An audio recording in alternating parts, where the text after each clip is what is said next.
right, welcome back. Well, you have begun the process of preparing a ship. You have a couple of days remaining before the shipment is ready to go on one of Drindle's ships. What would you like to do? You are in still pretty early morning at the docks after having hired your first two crewmates there, Bastion. Yeah. One Actually, I of wouldn't which was a mind. criminal who tried to rob Wren. I mean, they got quick hands. They almost got away with it. It's exactly who we want. I would probably like to find Sierra just to,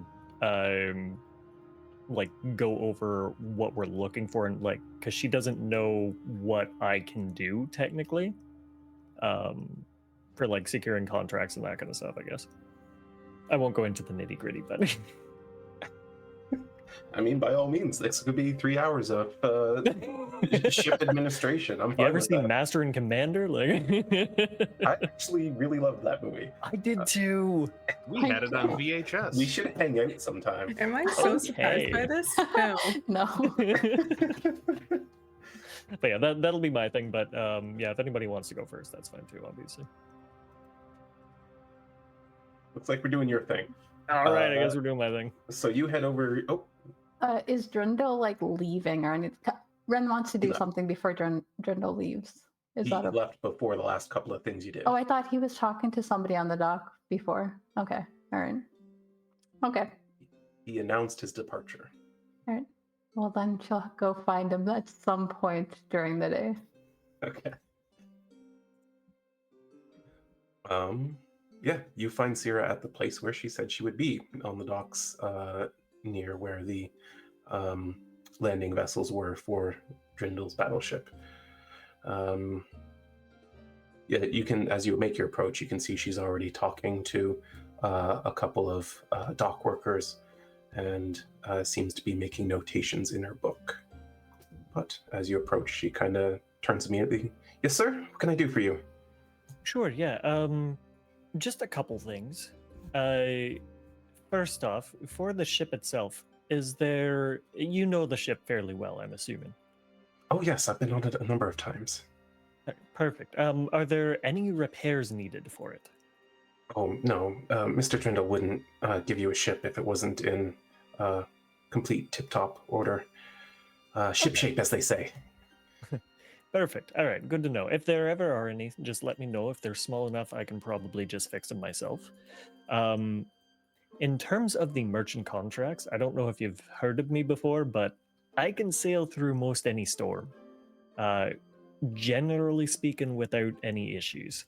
So if you have merchants who are either very scared of losing their wares, if they're willing to pay a little bit higher to make sure it gets there safe, you can probably mention my name as the ship captain and potentially find some interesting people there. Sir, can you explain to me the nature of this sailing through storms? Is it just that you're reckless and don't take safety into consideration, or is there some sort of trick at play here? You know, I do generally like to keep it as a surprise for people when they first see it, but when it comes down to it, I sing, and I'm able to control the winds in a certain way. Think of it as being in the eye of a storm. Everything can be rushing around, but in the center, so long as I'm there, it's calm. I see. Well, that might play well with certain vendors who want a rush job, as normally we use diviners to go around the storms. You might be able to sail a little more directly. Hey, we can go right through. Of course, for your first voyage, you'll have to be following the trajectory of your charge. Yes, true. Very true. We can't do a rush job on our first one, but we could fill up some of the stores with, as I suggested before, some of the hardier vegetables that we grow out here. Absolutely. And really play on the safety for it too. Because storms can blow in fairly close to the land. That is true. All right. Hey, let me ask you something. Even though you deal with, say, the storm and the wind and all that, with it being so close by, I imagine the waves are still a bit of an issue. So it seems to be that I can still kind of do fairly well with those two. Right. Fairly well. So we'll try not to push our luck then. Sure, yeah. I mean, if a tsunami comes out of nowhere, we might run into an issue there. But otherwise, relatively good. All right. Well, I will. We have the strongest connections in the Empire. Perhaps they have need to rush something back here once you've completed your task. Sure, absolutely. I'm open to anything. Like I said, I trust your expertise, but I felt like you needed to know what I could do. Well, I appreciate that, sir. If there's anything else that I need to know about, the sooner the better, so that I can make arrangements based on all the knowledge that I have. Sure. I mean, we also do have Rhowan, who's able to occasionally provide good berries for the crew, which should cut down on food costs ideally, although we'll want to keep some normal food as well for them. He also is fairly adept at the weather too. Brielle's very, very strong, and I assume that Wren would probably be very good at either being up in the crow's nest or climbing the rigging if needed. Kind of seems like her thing. Very well. Well, the actual day-to-day tasks of your crew should more or less be at your discretion. However, I do see opportunity for things like that. Speaking on food stores, I suggest that you get about 4 tons of food for the first week, which, by my estimation, will cost you... if we go cheap, we can get 40 gold a week. Probably, I'd say spend 50. Get a couple of rations of rum. Keep Yes, people well, happy. my estimation with liquor portions would be 60 a week. All right, this 60's fine. Very well. And then is there anything else you need me to look into? Ah, she kind of like notices the rest of the people standing around you, and she goes, that estimation does not include non-humanoid crew members. That'll be fine. You're making separate arrangements for the winged ones then? I assume so. He'll look at you guys for that. Do we need to buy some for them too? We can pick that up. We need to keep that with us anyway. Are you talking about food for the wyverns? Aye. We have more than plenty. Perfect. More than plenty. We have a And who lot knows, of we'll food, and fish I've been too. keeping track. I guess we will still need a few more crew members, if you can put the feelers out for that too. There are a number of options. As you probably know, most of the sailors are sort of... Dry docked. Yes. And, well, it would be at your discretion how you want to approach that. Personally, I think that you should offer the standard union wages, as they say. Otherwise, they might be grateful for the money to get offshore, but after a few weeks at sea, they might start counting their coffers and not be too happy. Sure, that's perfectly fine. Very well. I will see what I can do about getting the rest of your crew. How many men did you want to hire? So we've got you, we've got a helmsman and a sailor. Probably, if we can get maybe 3 more sailors and ideally a cook as well. Well, sir, I'm not much of a sailor myself, and Right. the bare Maybe 4 then. bare minimum number of sailors you'll need is 5 to keep the ship running, and if you want to sail through the night, 10. 10 total. All right. Well, I suppose 8 more sailors. Very well. And ideally 1 who can double as a cook. I'll pay them an extra gold piece. I will put out the word. Perfect. Right. Well, if there's anything else you need, I expect I will be around here for the next couple of hours, and then I'm off to do the shopping as you so generously recommended. Beautiful. That works for me. Great. He goes about the various taverns here just off the docks and starts looking for people to recruit. Perfect. All right, sorry about that, but figured I'd get that taken care of in advance. Are you going to have enough to cover the cost? Yeah, I think so. I haven't quite done the math, but I'll figure it out. All right. How many weeks is it expecting us to take to get to where we need to go? You have not spoken about the route yet. Okay. So, yeah, unfortunately, don't know. You do know that even sailing directly would be about a week, but nobody sails directly because it's just not safe. So it's more than 60 gold. Yep. That's okay. We are actually fine. Okay. Bastion, if you need someone that's a good cook and a sailor, I know someone, just in case you maybe want to ask. But again, I really don't think he's going to say yes. But you could ask if you go to the Deer and Damsel. There's this guy named Fen there, and he makes really good bread. You could ask this him. is the one you've talked about, right? Yeah, I'm not going to ask because I think I would get in a lot of trouble. I But also if you feel like go if in you looking asked, for he would say people- yes. But I don't know about that. Sure. I don't believe that for a second. But anyways, I don't want to make enemies in the town, and That's fair. I also don't want to make it difficult for you. So we'll keep that separate. We'll keep it in the back pocket. If he decides it's landlocked life ain't the best for him, then sure, we'll probably take him on. But till then, Sounds good. I was just offering. I appreciate it. I guess I shouldn't offer because it's not me doing the job, but yeah. You're good. Yeah, it'll cost us about 105 gold pieces a week. Okay. Just for the sailors.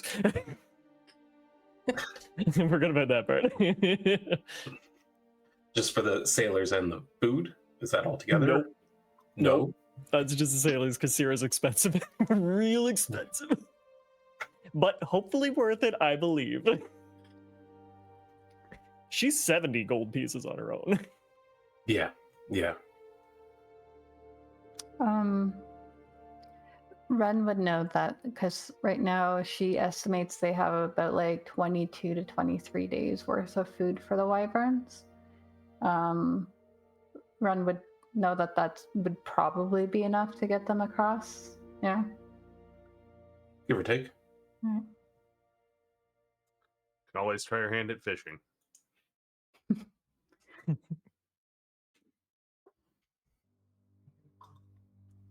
All right. Is there anything anyone else would like to do then?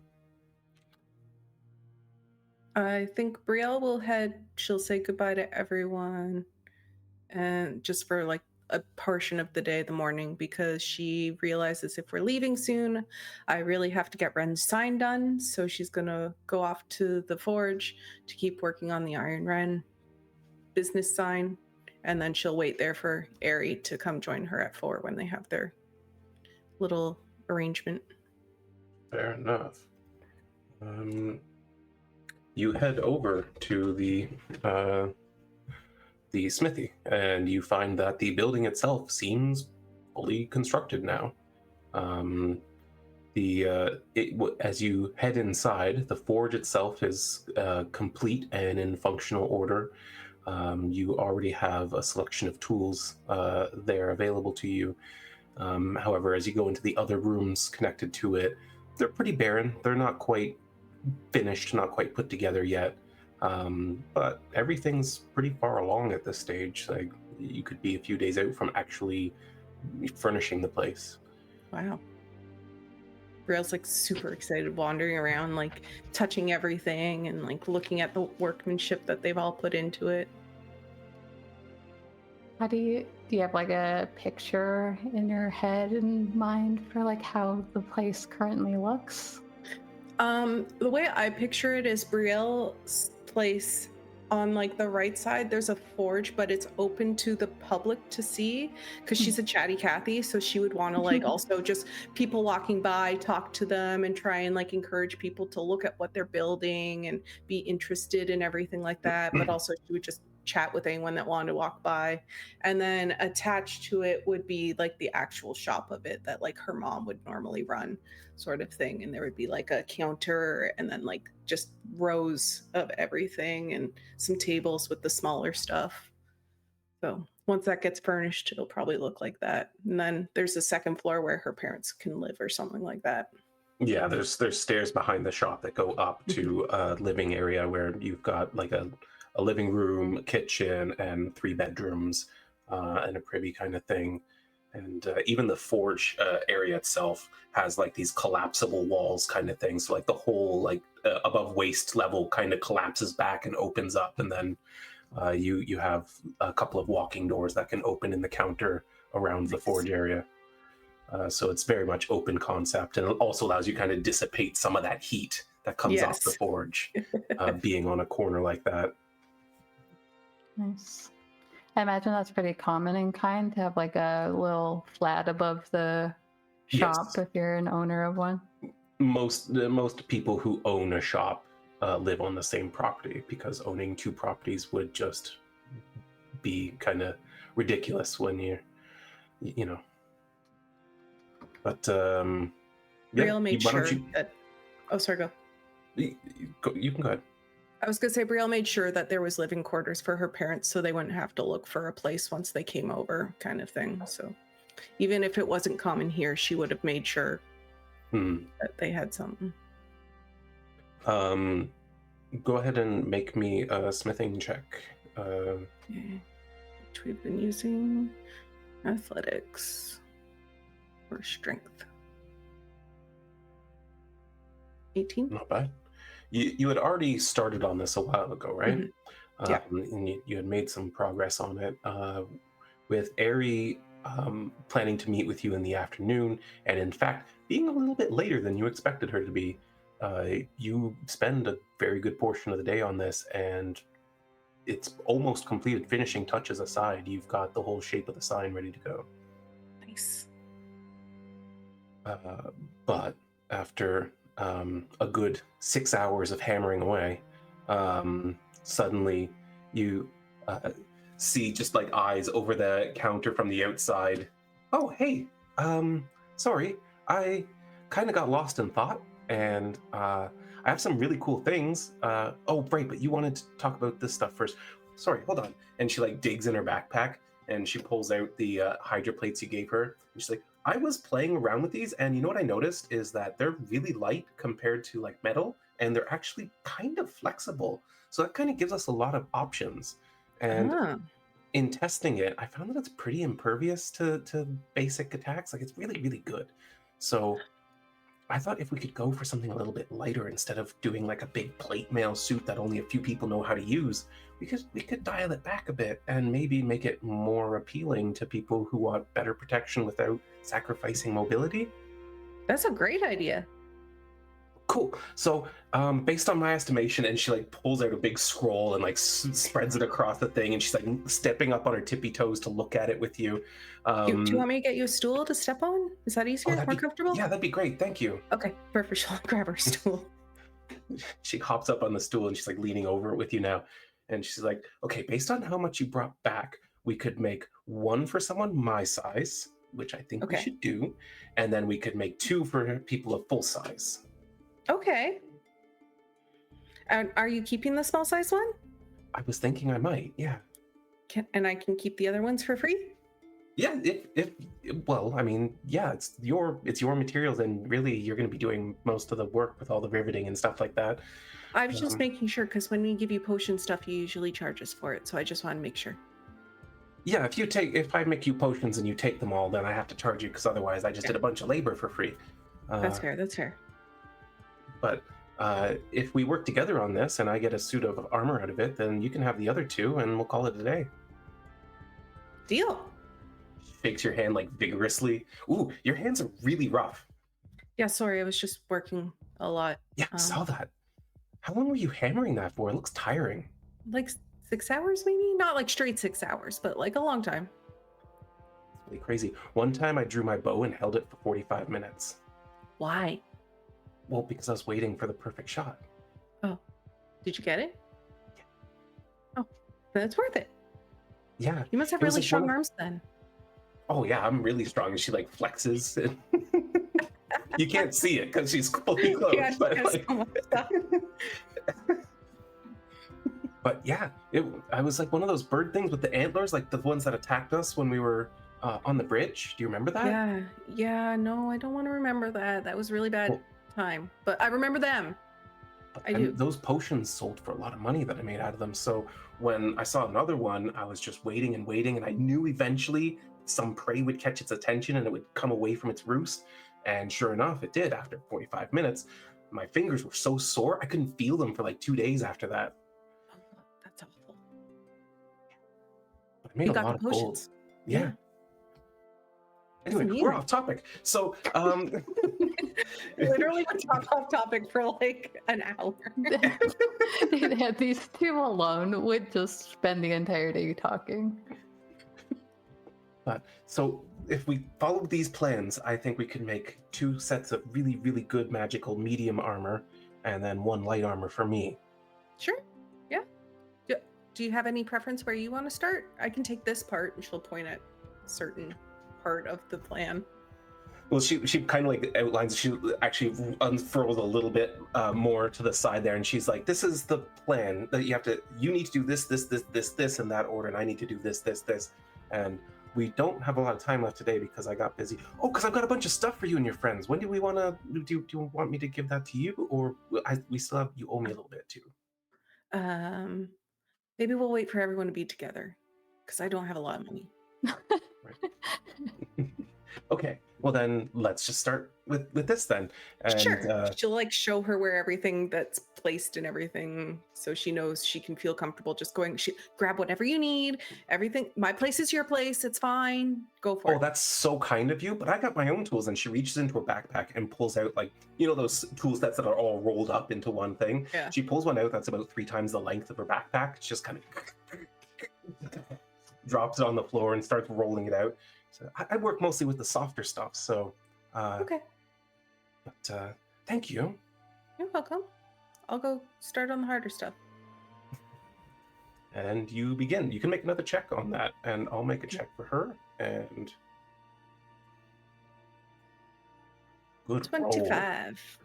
Roll. Not as good for her, but between the two of you combining the rolls, you make a fair bit of progress. Like it's gonna take a long time to complete these. Yeah, you're basically forging magic armor here, so She's okay spending the day and the night. She's okay spending the day and the night if she needs to. Yeah, if you don't stop her, she will work right up till about 9:30, and then you see her just kind of getting sleepy, and she just kind of starts laying down on top of her backpack and just falls asleep. Do you need to go to bed? Oh, I can just sleep here. That's fine. I'll just start again in the morning. Okay. Unless you want me to go back home and then I can start on other experiments for your crystals in the morning. What would you prefer? I'm pretty easygoing. I don't want you to be sore sleeping here. Oh no, I'm fine. I'm a ranger. I spend most of my time just curled up outside in the forest or something. Yeah, but you're not sleeping on a desk. That's different. You can stay here. It's fine. You stay here because at least you have a roof over your head, and it's a nice treat. Yeah, and then she literally reaches into her bag and just pulls out a big blanket and just wraps herself up. Night, Airy. I'll give you the key because never mind. I'll just put the key. unstable in case she needs to leave in the morning. And I'll go back to my apartment so I can sleep on the floor there because I don't have a bed. Rather than the floor here. At some point, I would have told Jorf to go buy a bed. I will spend the money on that. That's his job. He's like, I don't have any money. She'll give him money. All right. Who's next? Does David have anything? Because I mostly want to keep learning Draconic for the next couple days. Cool. Make an intelligence check.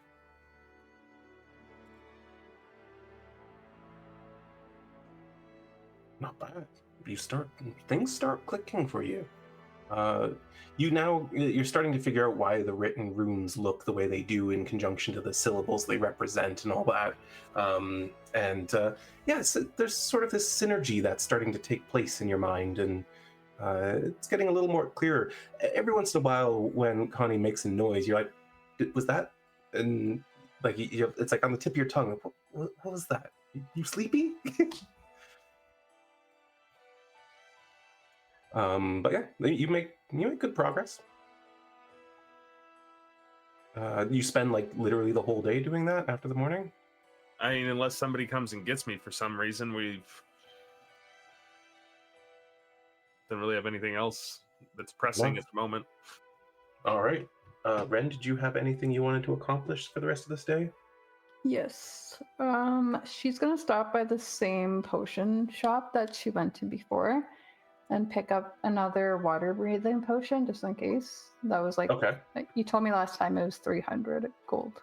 Yes. Is that the same? Yep. Okay. I will take that out and add 1. And then she's going to stop by home, let Garrick know that she's going to still be in town for the next couple of days. And she would like to grill him a little bit about what she knows about Grindel. All right. Well, let's get into that. I think Wren has her own like unique brand of playfulness that's not very overt, but I think sometimes she just for the fun of it slips into like the window or something to just see if she can and like keep her skills sharp. So I think she waits for a moment where Garrick's like in the kitchen or something getting himself a drink, and she's going to try to sort of slip in unnoticed. She's not going to sneak up on him because she would hate that and probably stab somebody, so she'd think better of that.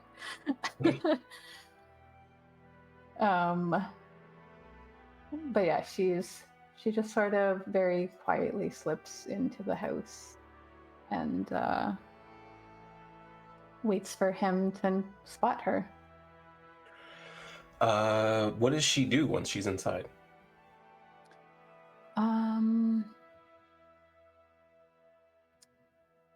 She depends on where she came in. I think she comes in into like the hallway, slips in, heads quietly down the hall, probably going like this to her wyvern, like trying to keep him quiet.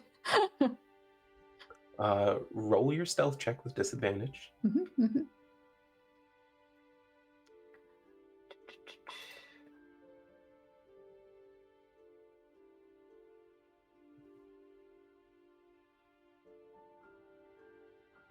Those were poor rolls, but I have reliable talent. Reliable talent. Yeah, you slip in, you head down the hallway, and then you're kind of just leaning against the wall in his study. And as he wheels back into the study with a bottle of wine in his lap, you can hear him coming, and there's like almost before you can even see him react, there's like this audible boop, boop, as like he grabs hold of the wheels and stops the motion, and he's like, "Oh, fuck, Wren, Oh,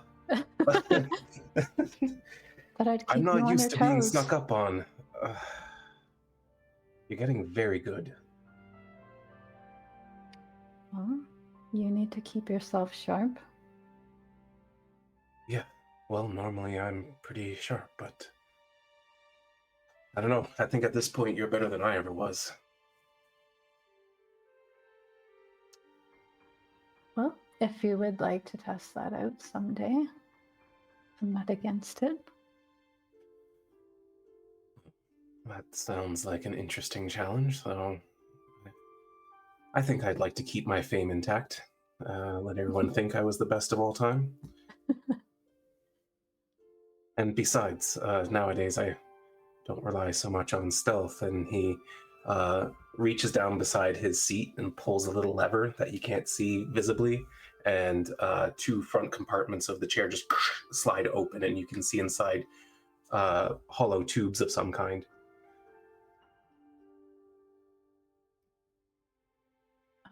What is that for?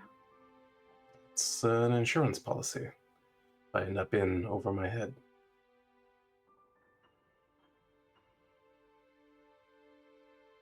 What do they do exactly? Well, it's not something I'd really want to do inside my own home now that I think about it, but, well, this one releases a stream of fire, and this one releases a stream of acid.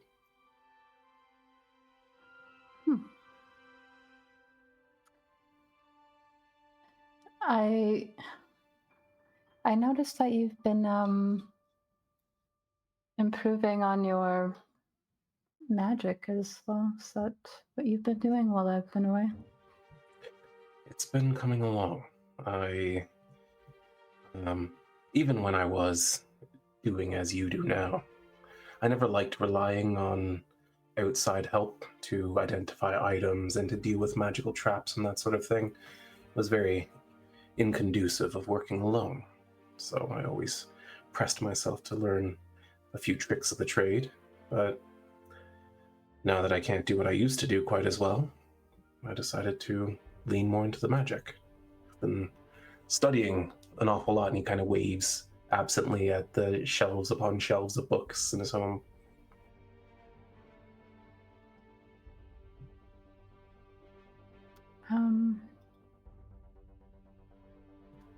Does your study involve things like reading or being familiar with ancient sorts of magic and text? No, I haven't delved too deep into, bygone eras or anything of that nature. Not that I'm not curious, but more practical uses for the time being. Well, if you ever change your mind, I think I have some people that you could learn from. That would be interesting. You know what also is interesting? What's that? Well, I guess during my meeting with Drindle, I saw this this safe that you had casually mentioned, and I guess it got me curious as to how you knew about it. Well, what do all safes have in common? They're locked. No, not always. They all have to be built by someone. I see. And, well, I just happen to have made connections with every notable safe builder in the world. Oh, how lucky. Yes. Of course, they don't know who I actually am. That would be foolish. No, I'm a colleague, a dabbler in mechanical locking mechanisms and asset protection.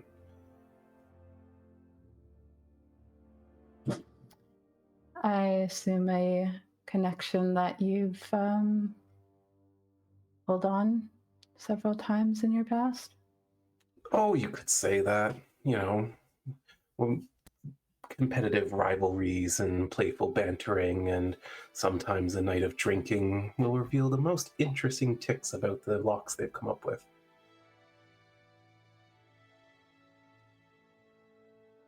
And what do you know of Drindles?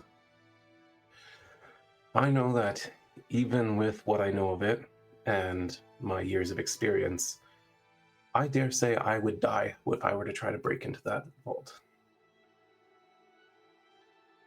You, on the other hand, you might have a chance. What's the difference between you and I? Oh, aside from being far more attractive and beautiful and charming, witty, lighter on your feet, better with your hands, let's just say that I've noticed how sharp your mind is. Sometimes when you should have failed, you succeeded instead. I don't know how you do it, but that gives you an edge that few have. Suppose I've been told that before. That is why your very respectable family chose you, isn't it? Yes. I'm a very useful tool for now.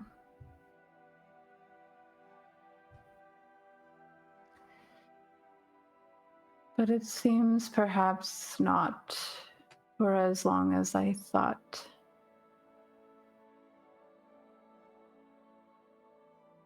Drindle has cut me a deal that, well, if my mother doesn't do anything completely terrible to him, that would make it completely non-believable and useless that I should be walking away from this last trip free from her influence. Well, that's fantastic news. We should celebrate.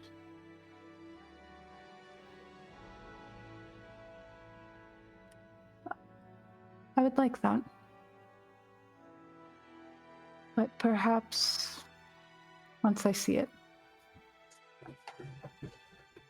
There's some wisdom in that. Though as I understand it, she would do just about anything for the approval of the Drindle family. Can't imagine her reneging on a deal.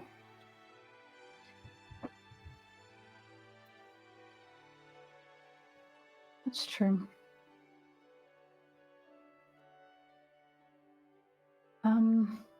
That is, of course, if you don't manage to sink Drindle's super secret shipment to the bottom of the ocean on your way there. I have faith in us, but I've been hearing stories about the travel and the journey getting worse. I think we have a new crew member. I think at least the people that I normally travel with would be safe, but I don't know about an entire shipment, so. Getting one ship through a storm is certainly a feat, but two might prove difficult. Don't do anything reckless. She was about to say I never do, and then I think she's thought about the last couple of weeks and goes, I rarely do.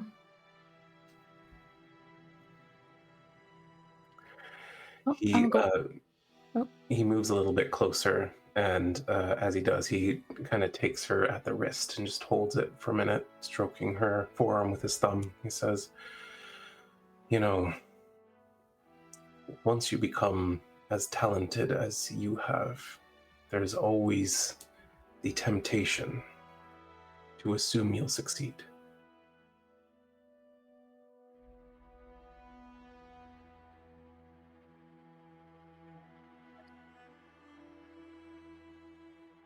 Getting overconfident, you mean? Yes.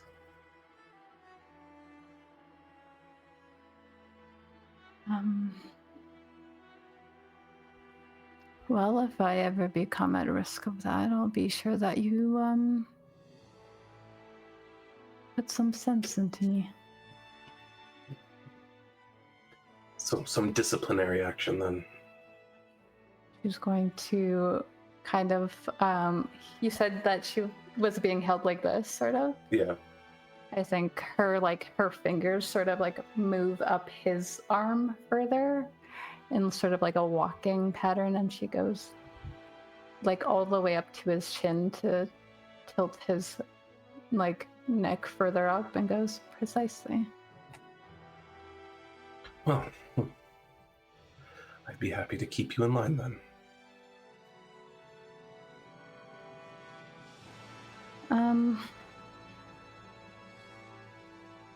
Are you free tonight? For you, of course. Good. Well, I have somewhere else I want to stop, but it seems I'll be in town for the next couple of days, and I wouldn't mind spending my nights with you before I do. Sounds fantastic.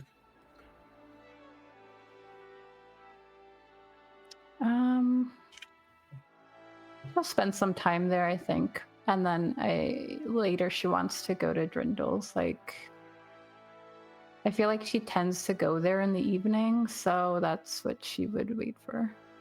Okay. Was there anything else for anyone else this day that I can jump over to, or are we all waiting for the next day at this point? All right.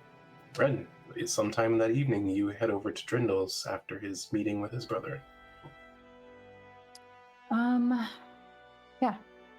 If she's able to get in, no problem. She meets you him find that inside he's somewhere. much in the same state as last time. You find him having returned to his study, although this time looking a fair bit more exhausted, maybe exasperated. But he waves you in as he like strokes his temple and looks over the documentation that he has in front of him. But once you're in and closes the door, he clears his throat, folds it over. What can I do for you, Wren?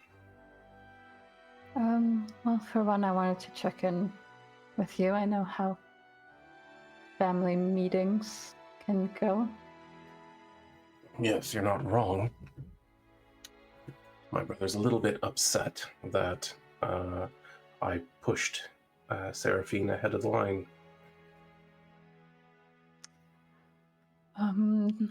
I'm sorry to have caused you any trouble there.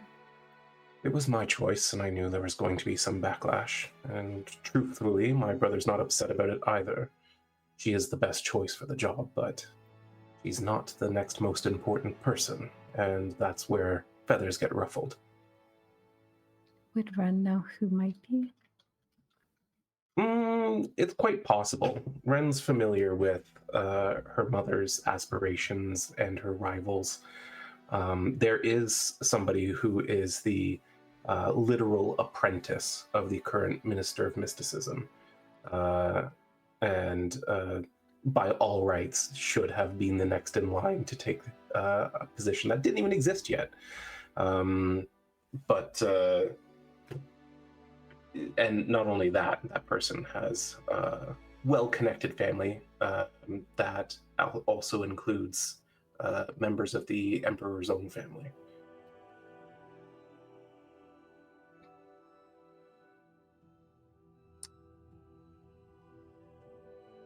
Well,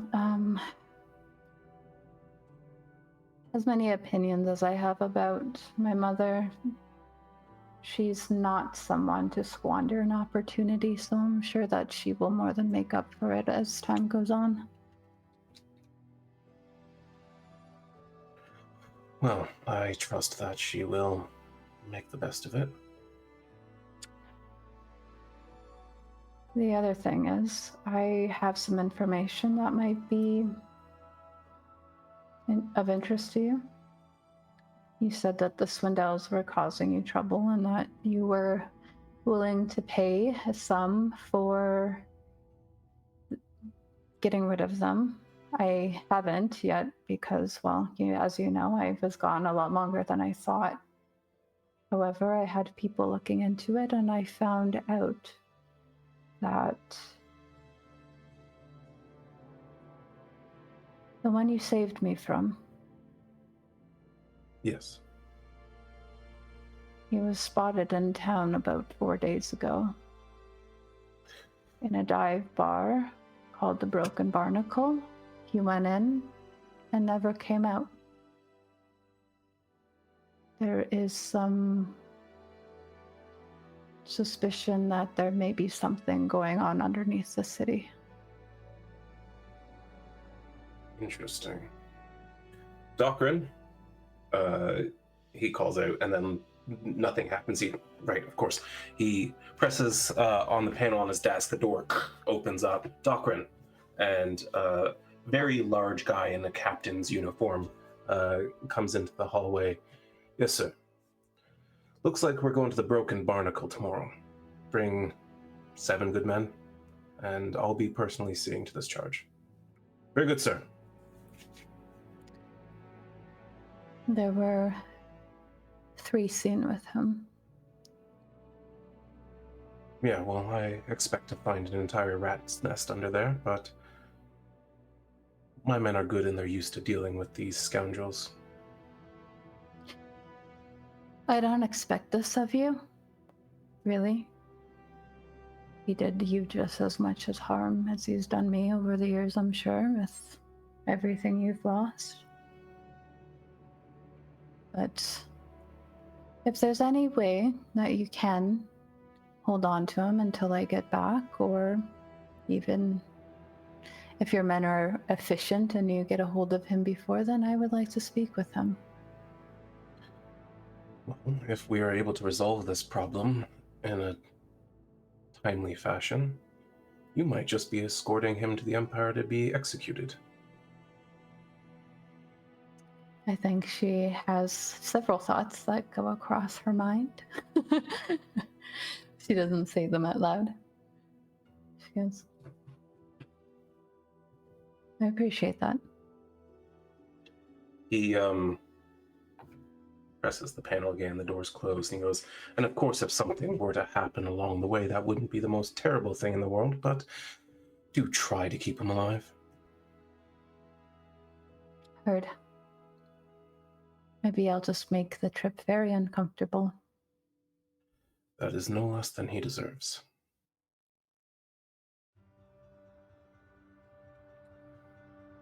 All right. Well, I'm sure you've had your fair share of talking politics today, so I'll leave you to whatever delightful paperwork you have there. Yes. Yeah, they're already demanding more, and I've made promises about what the next phase would look like. Sometimes I wonder how we're ever going to keep this empire together. But one must do what they must. Trevor's not going to be happy.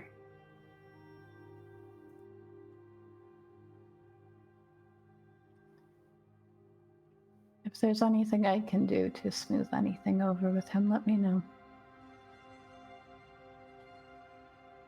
I appreciate it, but I've put too much on your shoulders as it is.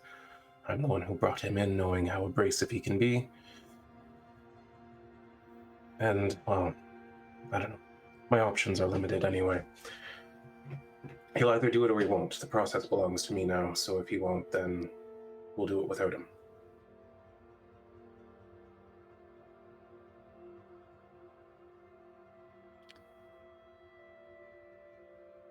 Keep me informed if he won't.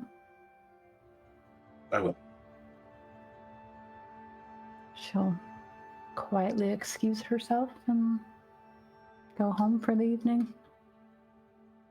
All right. Well, once again, you all find yourselves getting a good night's rest wherever you please. Where does Bastion end up for the night? I think he might go around and just pick up on like rumors about either the churn or things like that, like just from any sailors who were like late coming back after the blockade was put up and all that kind of thing. Yeah, fair enough. You actually do learn that even with everyone stuck ashore, that some of the diviners that sometimes work on the ships are also kind of grounded. They're finding other work here and there, kind of thing. But some of them a little bit distraught that they're not going out to sea, as that's sort of their passion. And one is talking about how the Eastern Passage is basically locked off for the next several weeks, and so even if we could get offshore right now, my usual trade routes wouldn't be available to me, and we'd have to go the long way around, which could take months. And that sort of discussion. So it's kind of like we're kind of screwed anyway. So Gotcha. Okay. In that case, for spending the night, he probably would actually take one of the like little I keep forgetting what they're called, but the little boats, and then go and row himself over to his ship and spend the night there, and just like Absolutely. do an inspection, take a look at things, and yeah. Yeah. Okay. Yeah, you take one of your landing craft out and Landing craft. That's it. Thank you. no problem. You It's an climb easy up the rigging. I assume you just kind of tie the ship off rather than trying to hoist it onto the deck by yourself. Yeah. Yeah, you go up there, and you know what? You've been on a ship many nights. This is the first time you've been on a full-sized brig that is completely empty at night.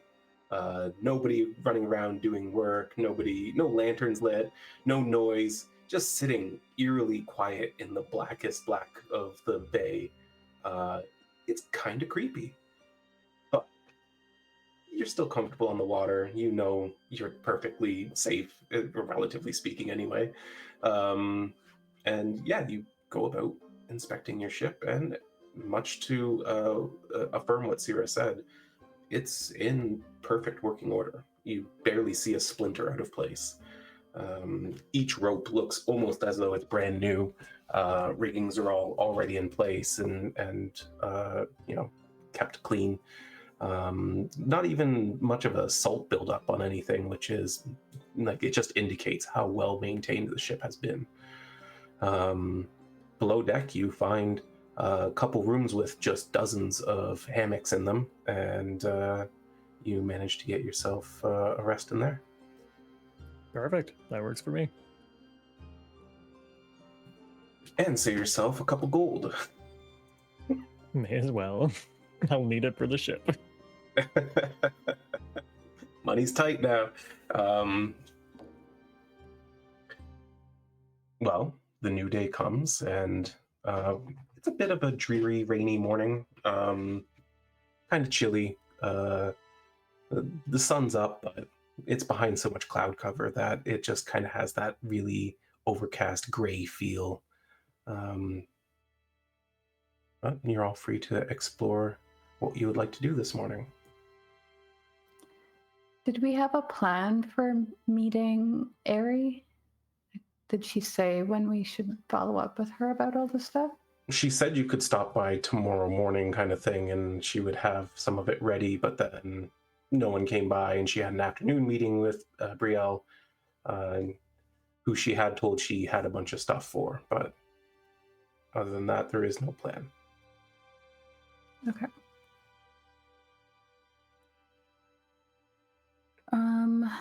Then I think I would probably want to go and see her. I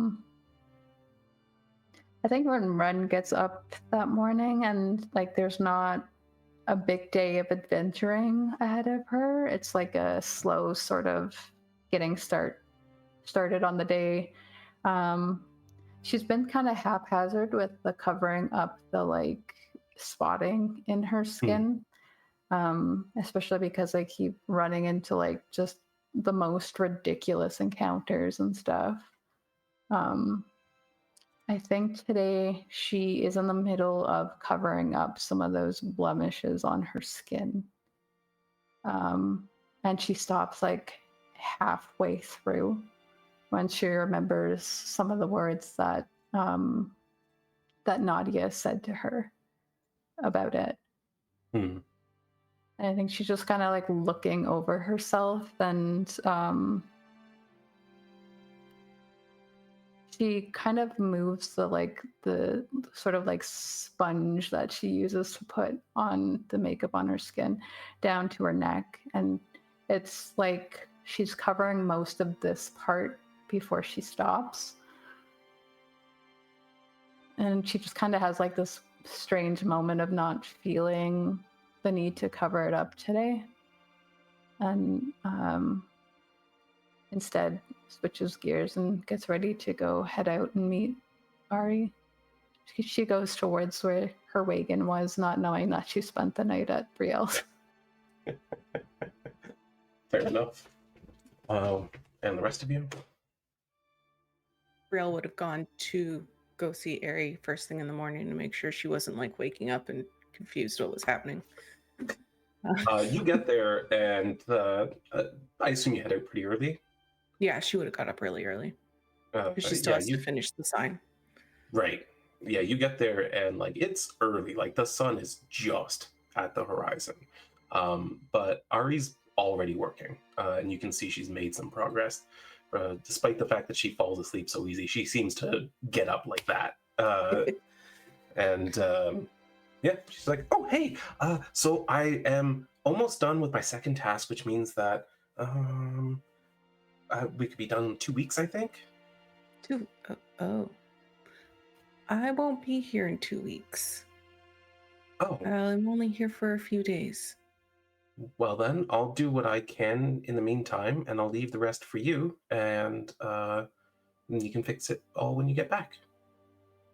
Okay, if you're fine with that taking a while for you to get yours, or we could focus on yours right now to finish that at least, so you can have something before I go. There's no way we can finish it if you're leaving in a couple of days. These things take time. Okay. Well, I don't know how long I'll be, because sometimes when I go away, it can be like 2 or 3 weeks, and I think it's a day. And so, don't hold your breath on me, but maybe I can find someone to help out. I'll figure something out. If not, it just may be a little bit longer. It's okay if it takes time.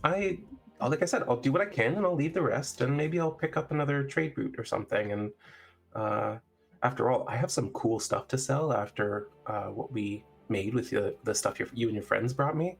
It's really cool stuff. So, you know. What? Actually, no. Wait, you should tell me when they're here. Okay. I don't want to know the surprise. Are they coming here? We didn't really discuss that. You know, now that I think about it, that would have been You were supposed to meet me at my wagon yesterday, and no one came. So, yeah, should we go back there? Yeah, probably.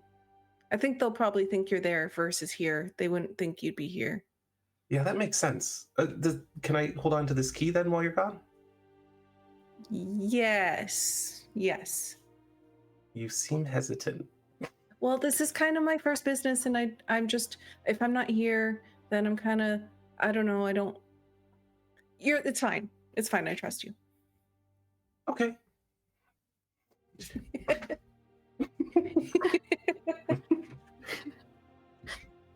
She throws her backpack over her shoulder and heads back towards her wagon. I'll follow. Bastion, you wake up on a ship. Despite the sun being up, it is dark below deck, and maybe a little bit confusing. She's like, wait, why am I here? Oh, yeah. Yeah, he would probably just get ready, row back, and I assume we probably off-screen kind of thing talked about meeting there potentially, just to make it easier for you. Sure, why not? All right. He'll make his way over to the wagon as well. Rowan, I assume you went home last night? You're muted too. Yes. And anything that he needs to deal with before he heads into the proper part of town?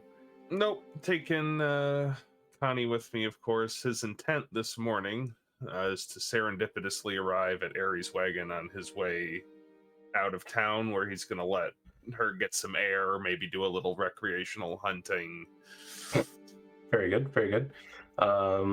Yeah, almost as if by complete coincidence you all arrive at Aries' wagon at the same Weird.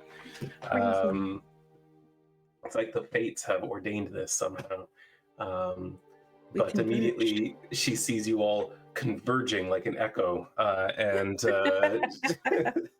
she's like, "Oh, hey guys, I got so many cool things. Just give me a second." And then she like runs up to her wagon, unlocks it, climbs inside. You can hear a bunch of clattering happening as she's in there, and then the window kind of thing opens up, and she climbs up onto her sort of stand and gets her bag, and she just kind of starts dumping stuff out. And you see immediately a dagger, like 5 or 6 or 7 like vials of liquid, and then one much smaller like crystalline vial of liquid on like a chain drop out. And she's like, "Okay, here's what I've got so far. What do you Ren's want to know about first?" like this, trying to make sure they don't fall off the ledge Yeah. for her window.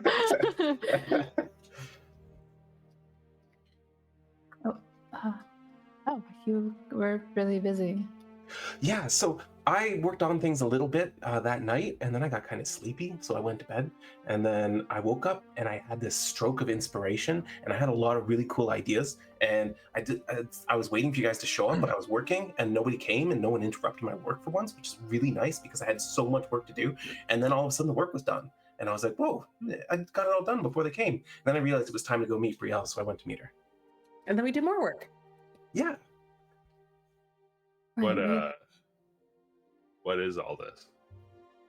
Yeah, so which one do you want to know about first? And she's like just kind of like hovering her hands over things. Points to a random bottle. Yeah. Okay, so that one, she picks that up and then picks up another one nearby and stands them up in front of you. You can see it looks like a clear liquid, but if you like look in really close, there's like this slight tinge of blue to it. And she goes, "So the Behir scales that you left with me, I just ground them up really, really fine, and then I added my proprietary solution to it, and now this will give you resistance to lightning." Oh. That's really handy. Yeah, you can keep these 2 because I made 4.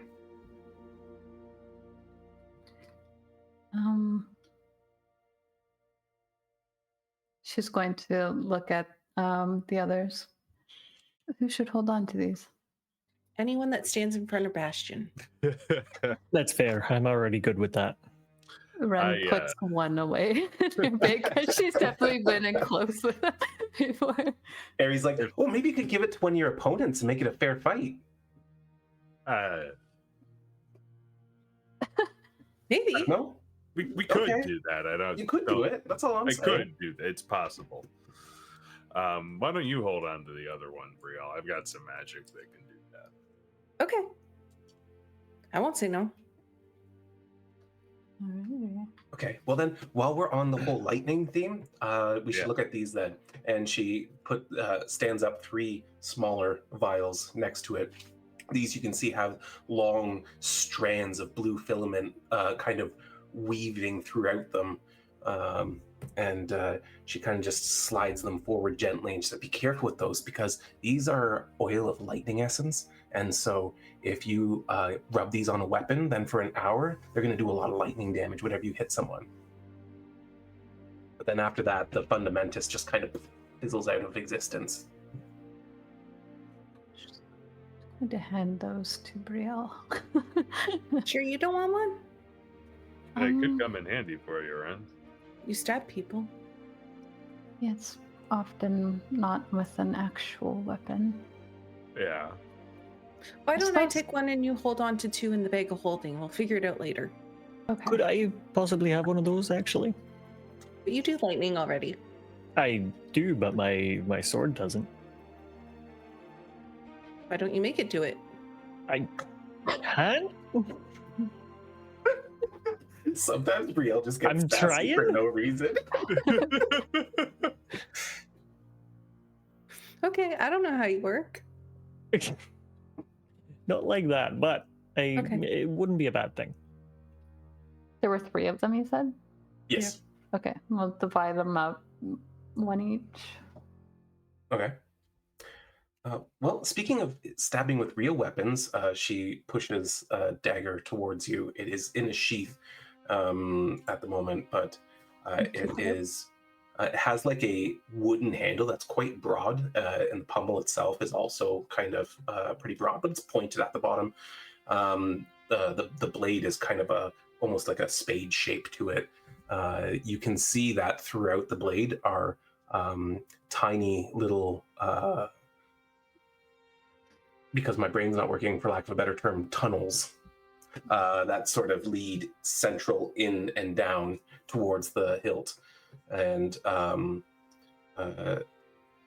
she, as you play with it kind of thing, take it out, look at it, she goes, okay, so that weird sludge that you gave me, Rhowan, yeah, so I kind of separated the creature from the water, and I took little bits at a time to kind of see what kind of environment would be really healthy for them, and I created that within the handle, so they're all kind of living in there, and all you have to do is kind of get some organic matter into those holes, like however you want, like, you know, and if you do that, then they eat and they replicate really quickly, and then they all secrete this gross little toxin, and it's really powerful and really potent, and you do not want to accidentally prick yourself with that if you do that. So after you've fed them, you just press here, and she like shows you a little part where you kind of have to push in from the top of the hilt, and then that'll just kind of force them to excrete it all onto the blade, and then the next hit you do should really mess them up. Nice. That's pretty cool. How does that interact with the lightning essence, or perhaps some other poisons? Oh, I haven't tested that. You could try. Just try not to kill the things inside. That's what I was concerned about. If you coat the blade but don't get any inside the tubes, then that should work. But be careful. If you wait until after you've pressed down and the stuff has come out, it kind of clogs the tube. So you actually have to, after you've cleared that all, you then need to stab something again to feed them again.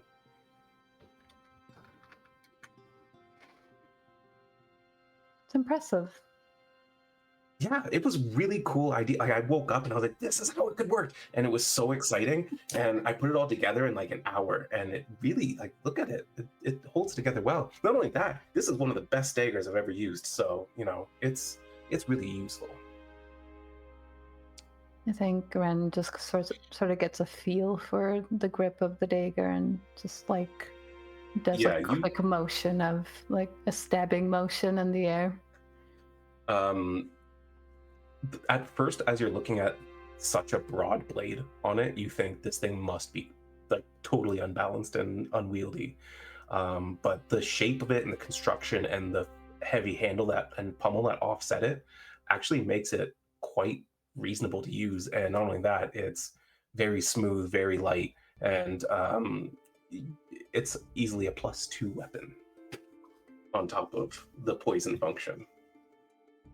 I can see. It's good. Cool. Oh, but this one was all my resources, so I will have to charge you for that one. How much?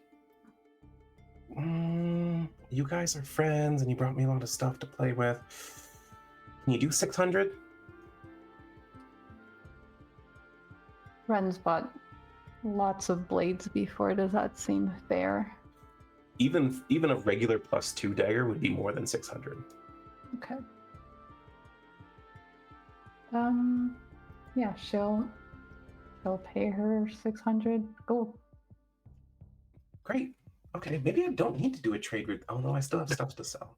And besides, I want to buy a wyvern. Where did you guys get yours? I found it. Yeah. Oh. Well, I found the egg. You hatch them yourselves? Yeah. Okay, I need like the whole story. Like now, well, maybe not now, but yes, now. So Silver and I climbed a mountain, and Silver didn't really like to do that, but I made her do it anyways. And then we found these wyvern eggs, and we found some other stuff. And then I was like, well, let's bring them just in case. And then we brought them down, and there were only 3, and Silver didn't want one, so the 3 of us took it. And then we tried to hatch it, and these 2 guys, and she points at like Wren and Rhowan's, they hatch first because like they're really strong and all that kind of stuff. My guy was just a little stubborn, and he took a little while, and that's probably why he looks the way he looks. But yeah, our friends helped us watch over them, and here they are. That's so cool. Oh man, I can't wait to find a wyvern egg. Maybe I should get a dragon egg. Well, dragons, they're not really pets, but They could be.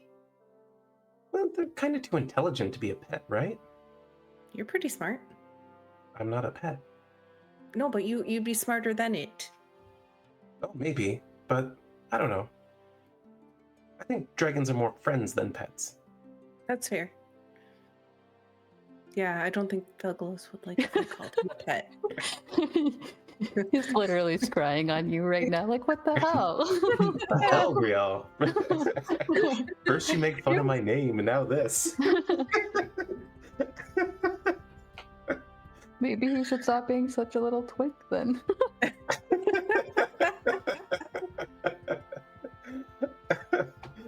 Oh boy. But yeah, I guess she'll tell her like where in the world that we found these wyvern eggs. Just so like maybe there's another nest close by. Oh, that's a good idea. I could look. Okay.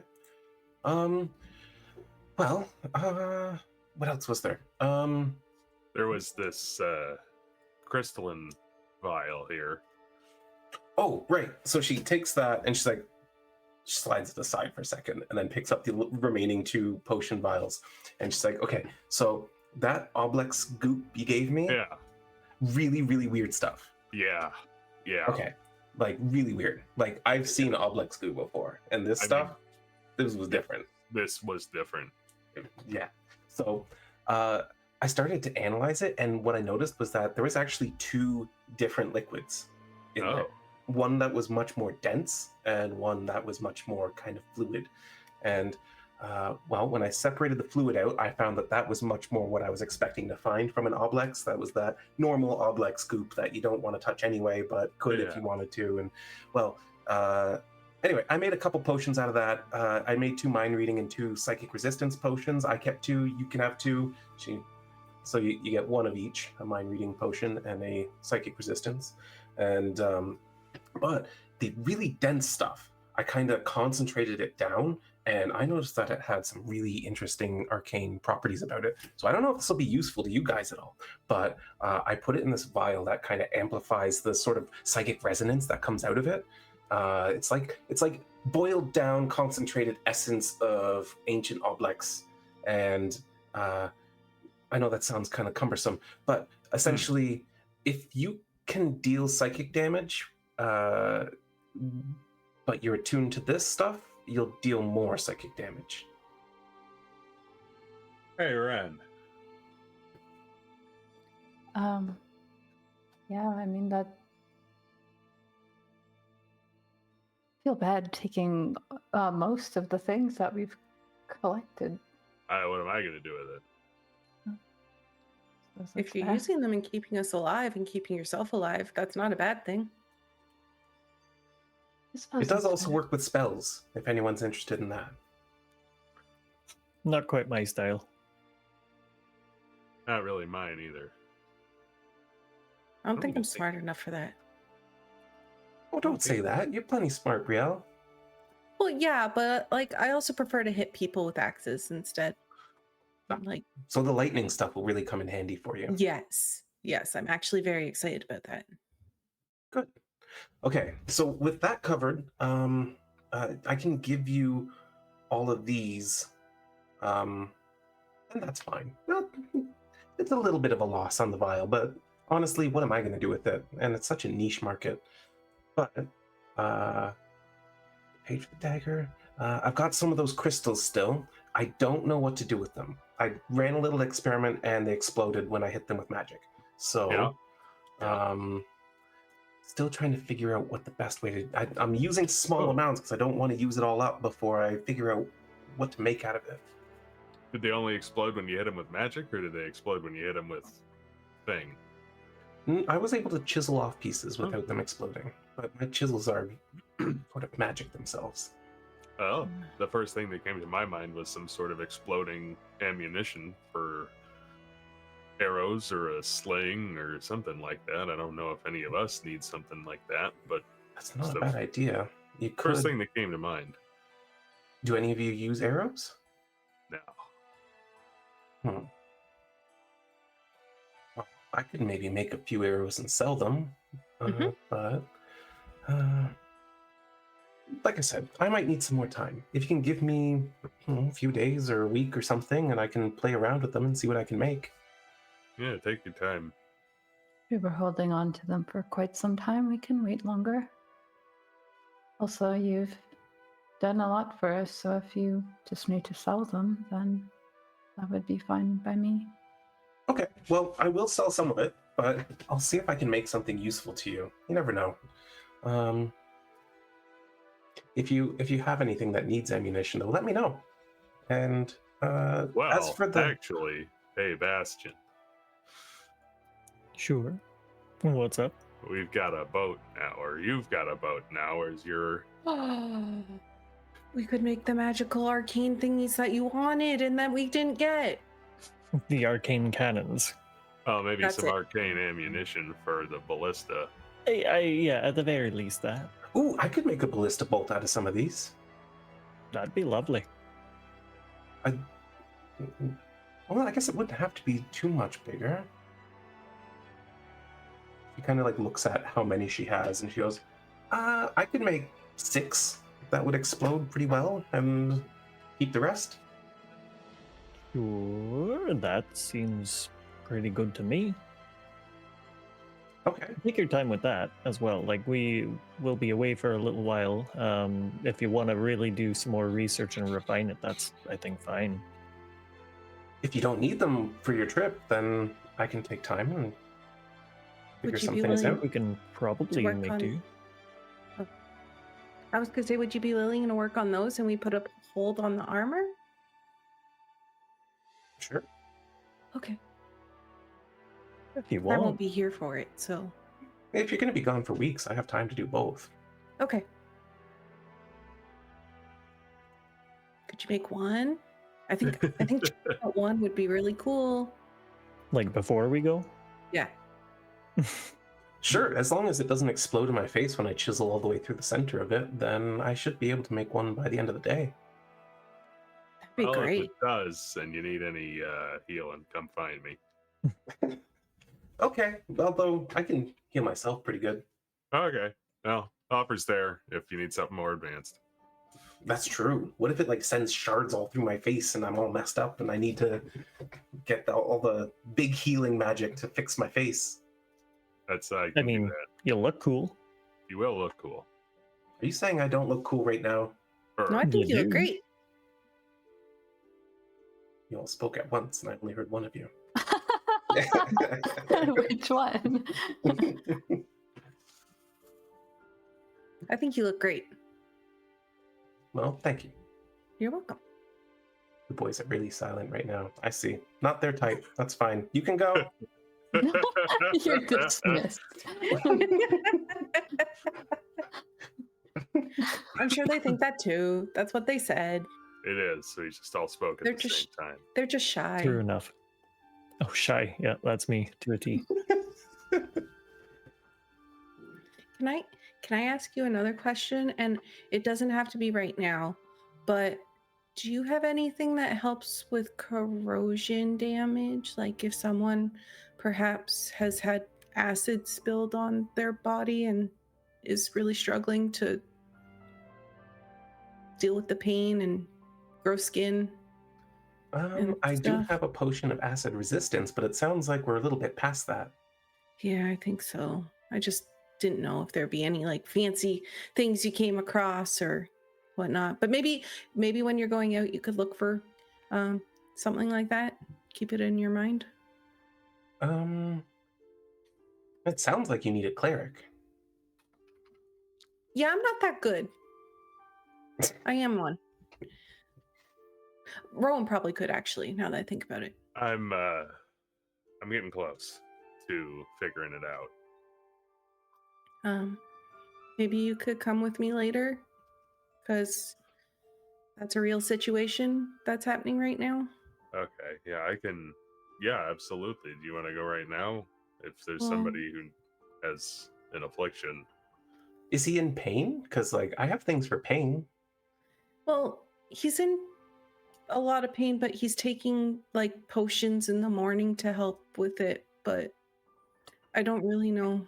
There's Did she tell us about Jorf already? not yet. No, this No, is like your this guys is are hearing news. snippets. So you Who, guys are probably like, "What?" Like, Ren Brielle's like, is- "This is a very So- real situation." Brielle, I think we know everybody that you know in town, so who Considering she was fresh off the boat when he met her. we're like almost everybody that you know is standing right here. No. Who's Jorv? Yeah, That's a weird name. It's a little strange. I think it's nice. It's nice. It's unconventional. I think it's a nice name. They're both. Anyways, he was training and may or may not have come across a mutated troll that touched his arm, and Oh, those are nasty. yeah, this one was even worse because when it grabbed him, it kind of like the acid ate away at his skin, his musculature, and he can't use his arm right now, and he's in a lot of pain. And yeah, I'm just trying to help him out as much as I can.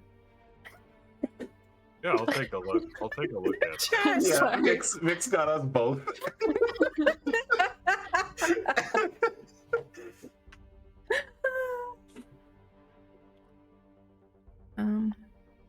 Bren is just like sitting there listening to this, like, so there's a lot of questions she has.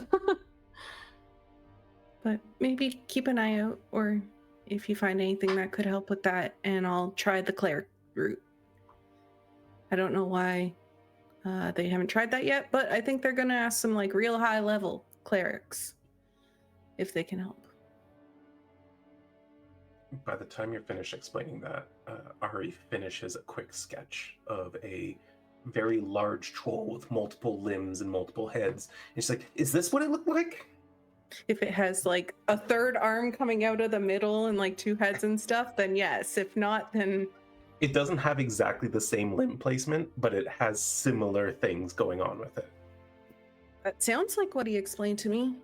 Oh yeah. So Master Zeeg told me that you have to avoid these ones because they will just like keep regenerating over and over and over again, even if you use fire sometimes. Oh, Gnarly. Yeah. He said that he cut all the limbs off one of them once, and they all grew into separate trolls. Oh. Like a So- starfish. Yeah, it's really gross. And fighting them sometimes just creates more of them. So he said just to stay Yeah, away from probably them. don't do that. yeah. He Yeah. said it kind of got them off guard, and they They're tried their very best. fast for a troll. That's what he said. So what Zeeg does is he traps them in a pit and just buries them. Oh, yeah, that's a good idea. I don't know if you've met Jorf, but I don't know if he's necessarily strong enough to dig a pit. And Thenibrius, I really don't think is that kind of a guy either. But I'll Oh. give them the information. There's spells for that. Oh, okay then. Ooh, there is. So, Master Sieg, who's taught you everything you know. Yes. You know Zeeg?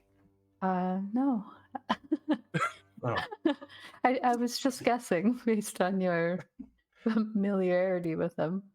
When I was just really little, littler, he took me under his wing. Literally. His wings. Cool. Is he a dragon? That'd be cool. No, he has feathers. Oh, it's just as cool. Yeah, I think so. Where'd you learn? Well, all over, Around really. here? Oh, No. We started in the Trimaris Expanse, and then that makes sense spent- why you know the troll. Because Yeah. that's where it was from. That's where Jorf got hurt. Exactly. Okay. Is everything really bad over there? Like on No. a scale of like 1 to Vor's Delta, how bad is it? Force Delta's not so bad. You just have to No, keep it's an eye on pretty your bad. purse.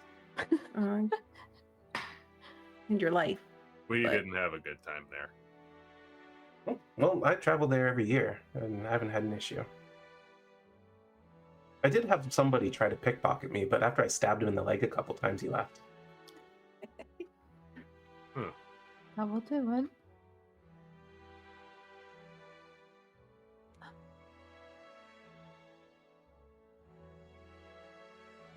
Is he around here that maybe one day we can go say hi to him or visit him? Maybe. He kind of just wanders. Oh. I wandered with him for a long time, and then I kind of wanted to be around people a little bit more, so I started wandering around Caden since everyone was coming here. But if we like mention you, do you think he'd be welcoming to us, or do you think he'd be like, nah, get away from me, you guys are weird and I've never met you before? I mean, I could see it going either way, really, but he's pretty Okay. nice. Okay.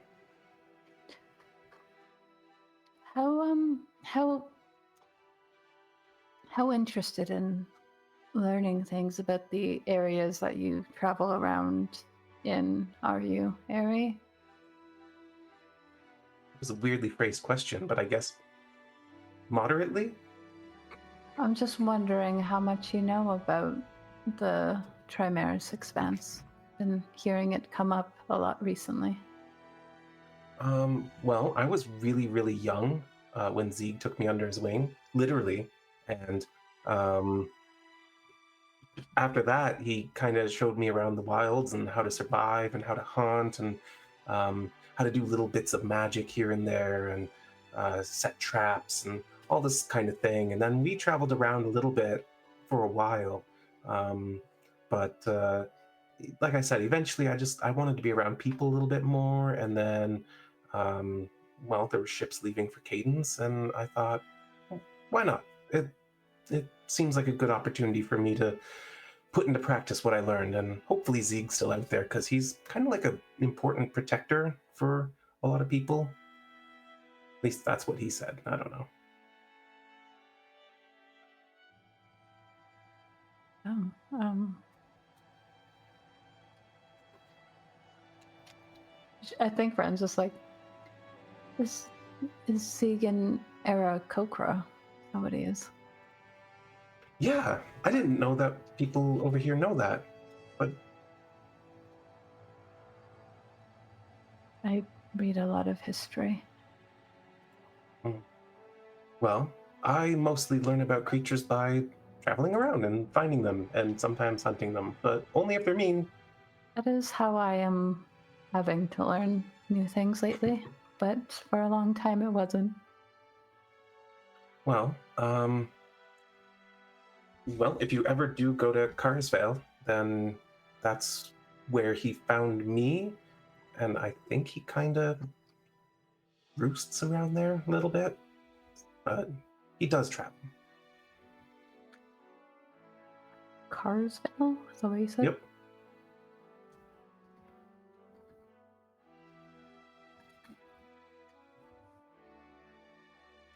It's always good to know people in different locations. But from what I hear, you're heading to the Empire, right? Yeah. Well, if the Eastern Pass is open, you might go through Trimaris and probably be going out of your way to go all the way around to Carsvale. Who knows? Maybe it'll take us less time to sail. She looks at Bastion. Was the east one the one that was still blocked off? Yep. Yep. I don't think that will be an option, unfortunately. Okay. Maybe next time. Oh, because of that lousy churn? You know, my trip from Trimaris to here took so long, even though it's so close by. I'm tempted to try to sail through it, but I've got another ship to watch out for. Well, maybe on your way back you could do it.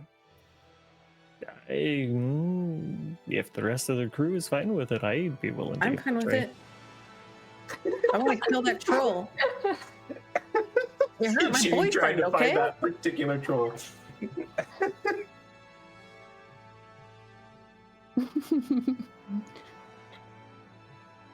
I believe he did explain that Tenebrius killed the troll already. He did.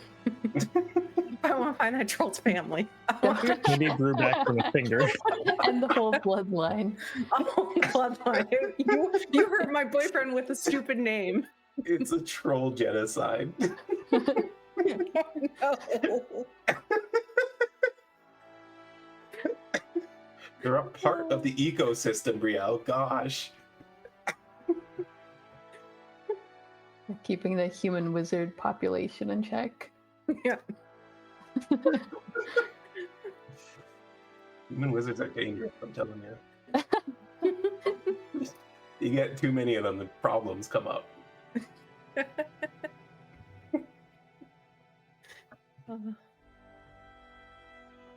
Well, that note, we take a little break. Perfect segue to a Perfect break. time, yeah. Just segueing smoothly into the break here. Yep. Welcome back. All right, we did a little bit of inventory management behind the scenes, but with the goal set of the annihilation of all trolls in Trimaris Expanse, you guys have concluded your business with Ari for the day. What are the plans for the remaining couple of days you're in town here? Day and a half, really, I guess, at this point.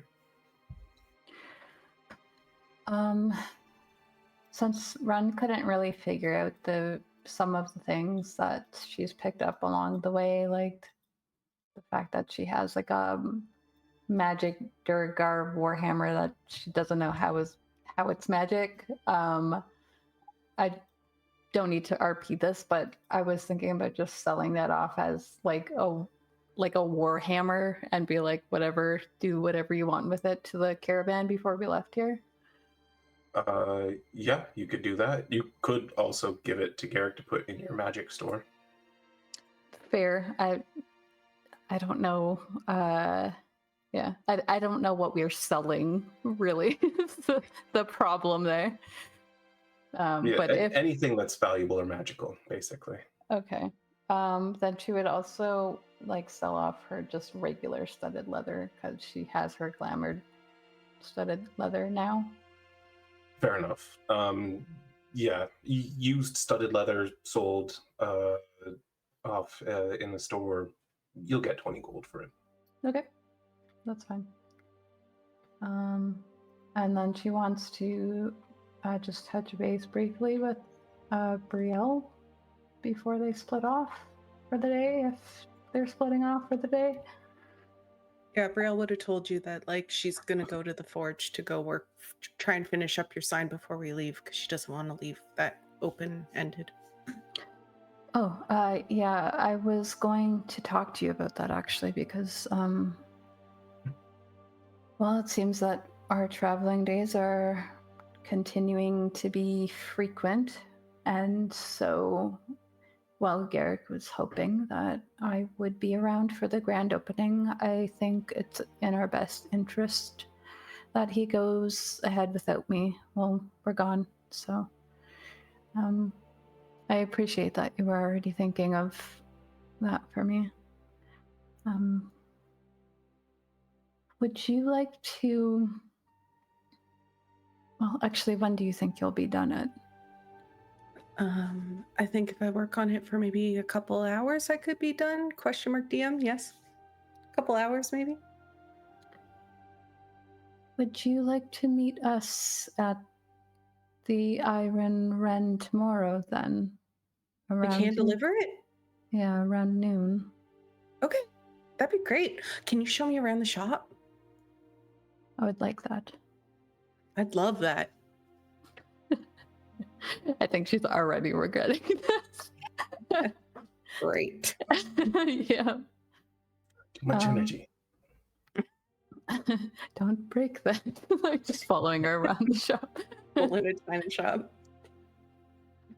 Is there anything else you need me to do before I bring it over? Or do you want to double check to make sure it's to your specifications and your liking, and I can add more detail or less detail? Or, well, maybe not less detail, but do you want to look at it? She kind of like holds out her hand. She's like getting more and more like amped up. She goes, what if I come over with you then? While you go and work on it, and I can put you in the right direction if you're not. But I do trust you. Even if I could just get an okay before I go on with the last little bit of it, that would make me feel a lot better. But I don't want to take too much of your time because I'm sure you have a lot of things to do, especially with shop opening. So this is part of that. Yeah, I would also like to see your shop. So. Oh yeah, it's almost done now, which is really cool looking. I'm excited. She's going to look to the others. Should we maybe make a plan this time about what we're doing tomorrow instead of relying on coincidence and happenstance? Sure. Do we need to do anything as a group before we head out? No, maybe at some point. Maybe you could go to the tower and maybe ask for Jorf and see if you can heal his arm, Rhowan? Not to put that pressure on you. I'll take a look at it, but if I'm having trouble with Wren's skin, I doubt I can do a whole arm right now. Oh, that's fair. I wouldn't hold it against you. I'll take a look for sure. Okay. Just tell them Brielle sent you. They're used to me being there. Okay. You're not going with them? Nope. she has to work on the sign. She feels so bad about the sign taking forever. Just like, go look at my boyfriend's arm. Just see if you can heal it. All right. Go do that. She's going to try and heal it later on anyways. Interesting. Okay. Well, Wren and Brielle, you head back to the forge and finish off the sign then? Is that what's happening? If we had nothing to do in the next few days, I would just like blanket be like plan to meet up at Bastion ship before we have to like meet up with the other ship, maybe. Just make sure everything's in order. We can meet up for dinner every day or something. Yeah. Okay.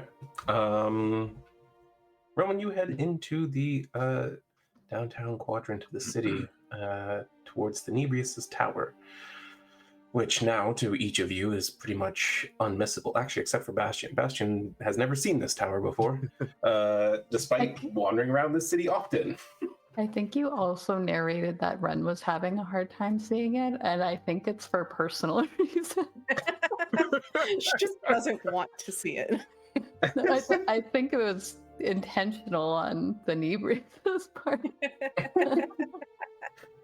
But yeah, Rhowan, you find yourself heading up to the tower, and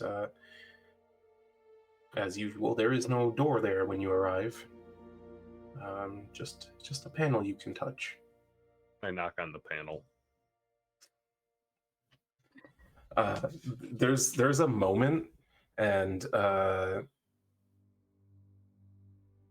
like it's a good minute or so goes by before the door suddenly kind of expands out from nothingness into the building. It swings open, and there you see before you Tenebrius with his arms crossed. You know, you only have to touch it. I did touch it. Repeatedly. Unpleasant. Good to know. Sorry about that. I'm here about your apprentice's arm. Oh. We suppose you are a healer. It's worth a shot. Rhowan, was it? Yes. Tenebrius. Yes. Well, glad you remembered. It's difficult for some, I know. The fastest teleportation circle scribing wizard in all of the realms. That is correct. I'm a bit of a prodigy, but That's hardly my only claim to fame. Anyway, come in. Sorry, I'm still a little bit irked by your friend, and I see. She can be a bit direct at times. yes, well, it is what it is. However, my apprentice is rather fond of your other friend. She's quite, I don't know, just rather inspirational to him, I think. I think that's a fair read of the situation. Well, I'm very glad that she was. Dwarf may be even more talented than I am, if I'm telling you the truth. Boy has promise. I won't tell him you said that. Might go to his head. I'm afraid I already have. Oh, well, never mind then. Just see nearby. See if I can get some of his arm back. Yes, why don't you come upstairs with me? And he says as he walks into the center of the room into just a circle on the floor. I walk into the circle as well. You both just whoop up to the top of the tower. You're in that same kind of room that you saw before. You can see out through the walls, but there's also shelves obscuring the view for much of the room, and comfortable furniture around. Fire pit kind of in the middle. And Jorf is just kind of sitting casually, one leg over the other, reading a book, his arm covered by that little half cape that he has. Oh, Master, you brought... Oh, Hey, Jorf, how's it going? You almost said, how's it hanging, didn't you? No, I was going to say, how's it going? But I was like, I know how it's going with the arm, but then I doubled down. Well, honestly, with the potions I've been drinking and, keeping my mind busy, it hasn't been too much of a bother. That's good to hear. Well, Brielle asked me to come take a look at it. Do you really think you could feel it? It's... Based on her description, at the moment, I'm somewhat skeptical, but I am working on some more powerful restoration magic if I have this in mind as well, Okay. It's a bit off-putting. That's all right. Okay. Pulls his cape aside, much like what I described to Brielle before. Oh, it's yeah. little more than skeleton. That's not what you want. No, obviously. What do you think you can do about that? I would like to examine it and see if there's anything I think I can do about it. I think the most relevant thing I would have would be greater restoration, but I don't know if this is causing anything that can reverse. What kind of check do you want to make to examine this? Medicine? You can do medicine. Out in the open, or? Yeah. With medicine, it's a pretty high check, though, I warn you. Which you hit. Yeah. The amount of flesh that's gone from this, it's not simply a matter of restoring his hit points kind of thing or anything like that. And it's a little bit beyond a condition. This is the equivalent of a lost limb, even though it retains some functionality. This would require regeneration. Yeah, it's like, is he suffering from any reductions to his hit point maximum or ability score reductions because of this? No, not quite. It's like, no, I'm more or less okay, other than the fact that I basically can't use the arm. All right, yeah, I know what I need to do about this. I'm working on it. It's low. You're gonna be my second stop if you haven't fixed it already. There is magic that can fix this, and I know I can do it. It's just taking a minute to learn here. Well, I appreciate that, but we're actually planning to make a little departure to an old friend of Master Tenebrius, and apparently he's quite powerful in divine magic. Oh, well, there you go. I think you'd probably need something of what? 7th, maybe 8th order of magnitude for this. Yeah, that sounds about right. But he says he thinks, although we might have to offer him something in return, and I don't really know what I have to offer. I mean, I'm just an apprentice still. Well, if the price is too high, I'll do it for cost. Well, thank you, Rhowan. That at least assures me that there's an option coming. It might take me a little while, but I don't know. Before the year's out, I wager. Great. Well, if there's anything I can ever do for you, please let me know. It just keep the other arm, and you should probably know. I think Brielle swore a vendetta against troll kind, so might want to be on the lookout for that. You see him like exchange a look with Tenebrius, who kind of like he just side eyes him out of the corner of his eye, but catches the glimpse where Dwarf's like, "Tell her not to do that. They're I mean, incredibly dangerous." Yeah, I'm going to do my best. I don't think we're going anywhere near the Trimaris Expanse right now, but I know she wants to. But I don't know, she might come down after a few days. Okay, good. Without the right kind of magic, those things will really just go forever. And what is the right kind of magic, just in case?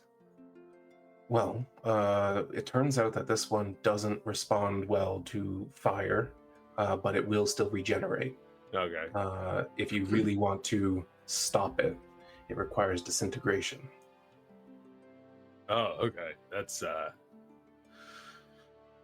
good to know.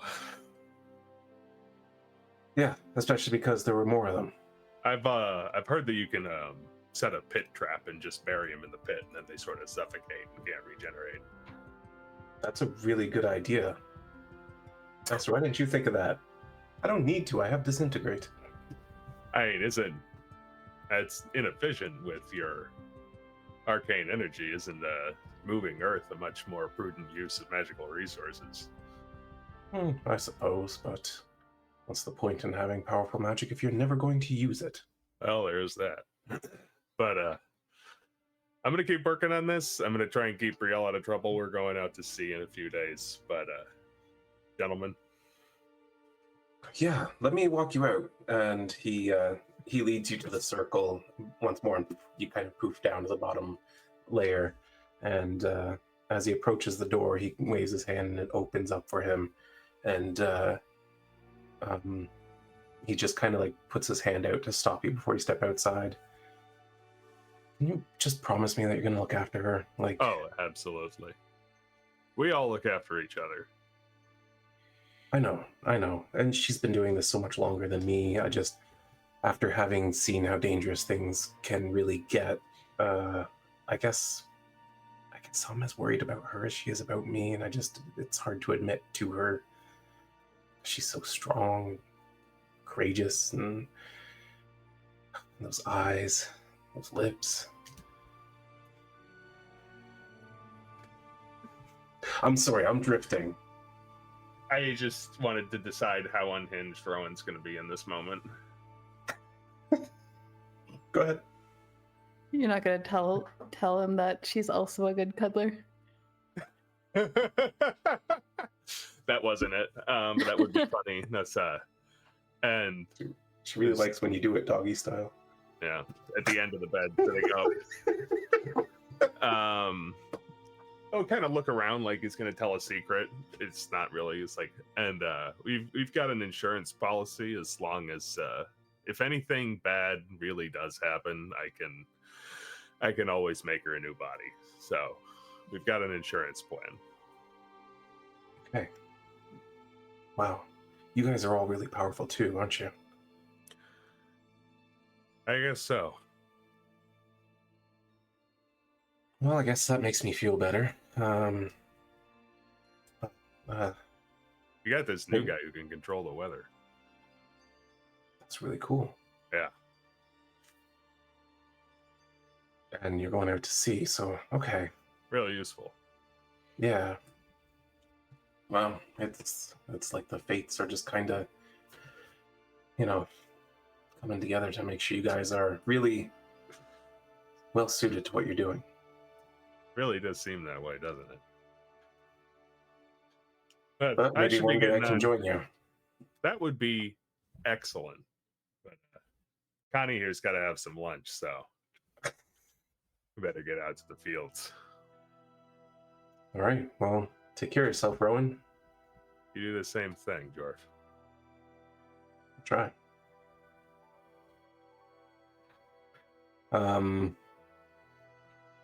He kind of just stands there and watches Rhowan leave for a long while as he's like just thinking now. But before you turn the corner, the doors do close and he heads back up. He managed to get home, and I think that was the last thing that everyone kind of wanted to manage before moving on.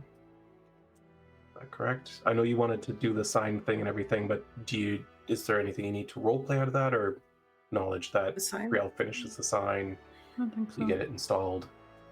Yeah. All right. Bring it to their little shop. Well, yeah, you have a visit with.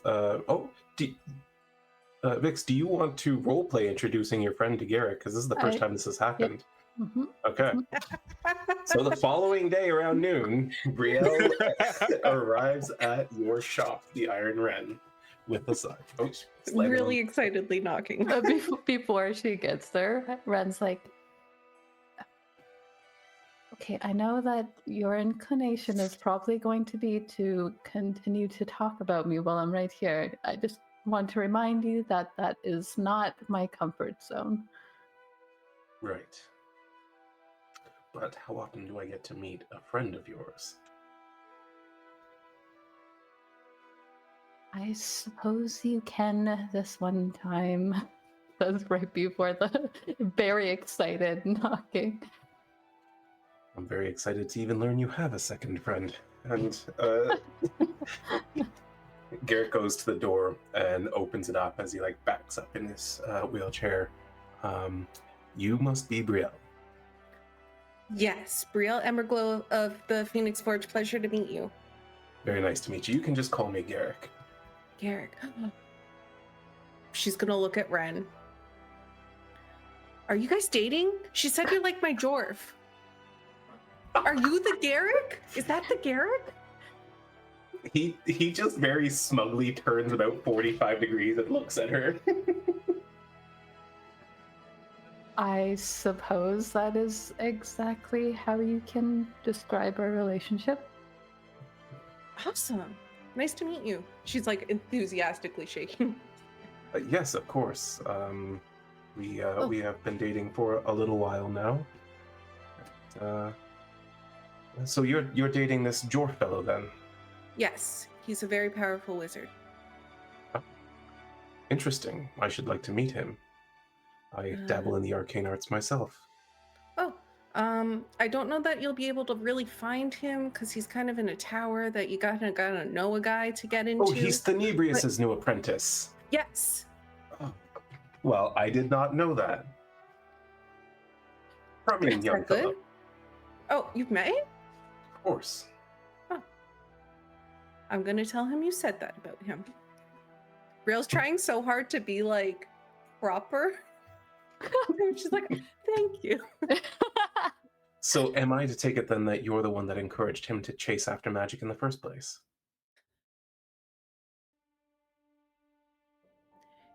Are you gonna get mad at me if I say yes? Of course not. Okay, then yes. His mom was not too happy with that, so that's why I'm asking it that way. Oh, fortunately for you, I'm not his mother. That's true. Would you like to come in, Brielle? And she's gonna Yes, like kind please, of come in. lead her over towards like the counter where she could like put the sign down. She'll like put it down and unwrap it. So I this hope is it then. you like it. He very carefully studies it, and Brielle, you can make an insight check if you like, but I'm so good at that. he is incredibly difficult to read. You rolled pretty good. Okay. I will use advantage if I good have enough. to. I'm gonna use an advantage. Are you expecting to roll higher than an 18? Okay. I don't know. Maybe I get Oh, a you 20. did it in the tower. I see.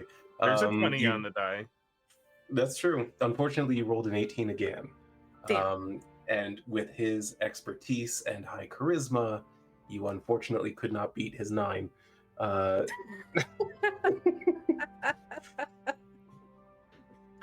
He looks it over very carefully, though, and there is enough of a long silence that you start to think maybe he hates it. Yeah.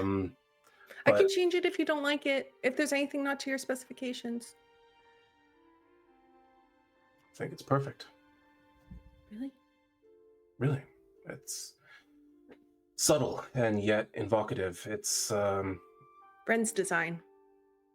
well, then I'm not surprised at all. Still executed very well. Thank you. So how did you come to know my Wren? I walked into a room and she was there, and I told her how Weird beautiful my her eyes eyes were. were. Okay. Don't have to say that, Wren. I may or may not have said her eyes were weird because I've never seen eyes like that before. To be fair, I haven't seen a lot before that. I think her exact words were, "Oh my god, what is wrong with your eyes?" Brielle, her hair is glowing. She is blushing and she is so embarrassed. You can see at that statement, like Eric's shoulders kind of moving as he inwardly laughs at that. She's going to like hit his shoulder. Well, that is certainly one way to make an impression. I'm surprised that she didn't drop you right there, but To be fair, there were lots of other people around, and I didn't know what use she would have to the party yet. I see. Well, always so pragmatic. Yeah, Wren's Yes. great. I also was quite taken with her eyes the first time I saw them. Well, saw them for real. That's so romantic.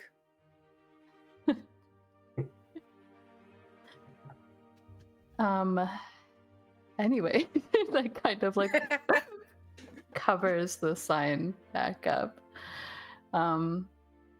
Is there anything I need to know about installing this, or is this something that you wanted to do yourself? Yeah, I could do it if you want. I don't mind. It's just hooks that we put in. Do you have a place to put it? Yes, I hang do, by but that's chains, not or- bolted in yet. Why don't you just leave Oh. it with me and I'll have the laborers do it?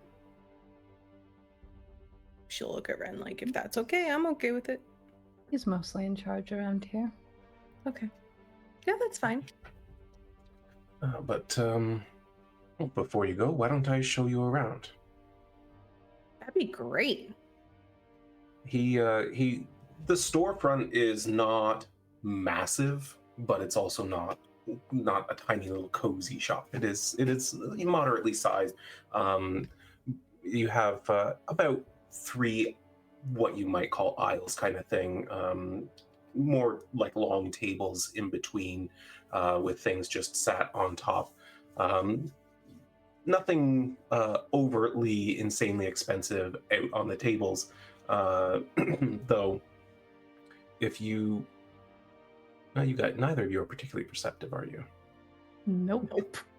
What are your passives? 11. Nine? Okay, you're not seeing anything.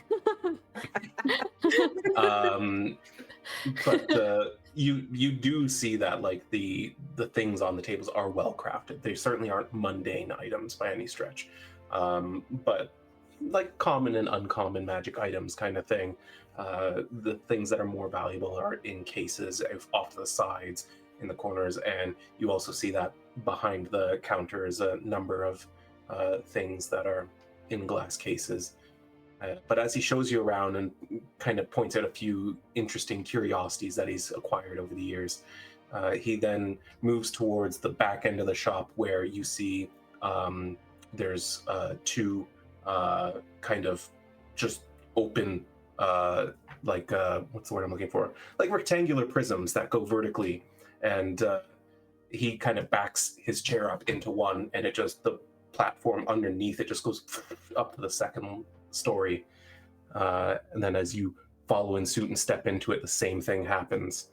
And up here, you see that it's a much smaller selection, mostly like rings and amulets and that sort of thing, but everything is behind intense protection. And even to, like, you know, an inexperienced person, the intense aura of like magical things in this room would be palpable. And you can see some of Rowan's handiwork on the second floor as she got him to like kind of plant growth these like potted plants on the outside of the window, but they're probably now like growing up along the edges, and they probably got a little bit unruly during the time, and you can kind of see that they're like creeping along up and inside now too, along this one wall. But I think you can also just see touches of Wren's like cozy apartment aesthetic around here. She didn't apply it to Garrick's house, but she definitely influenced the shop in the like the soft color direction. And so you can kind of I think she just follows Garrick around just because he knows more about what they're actually selling than she does.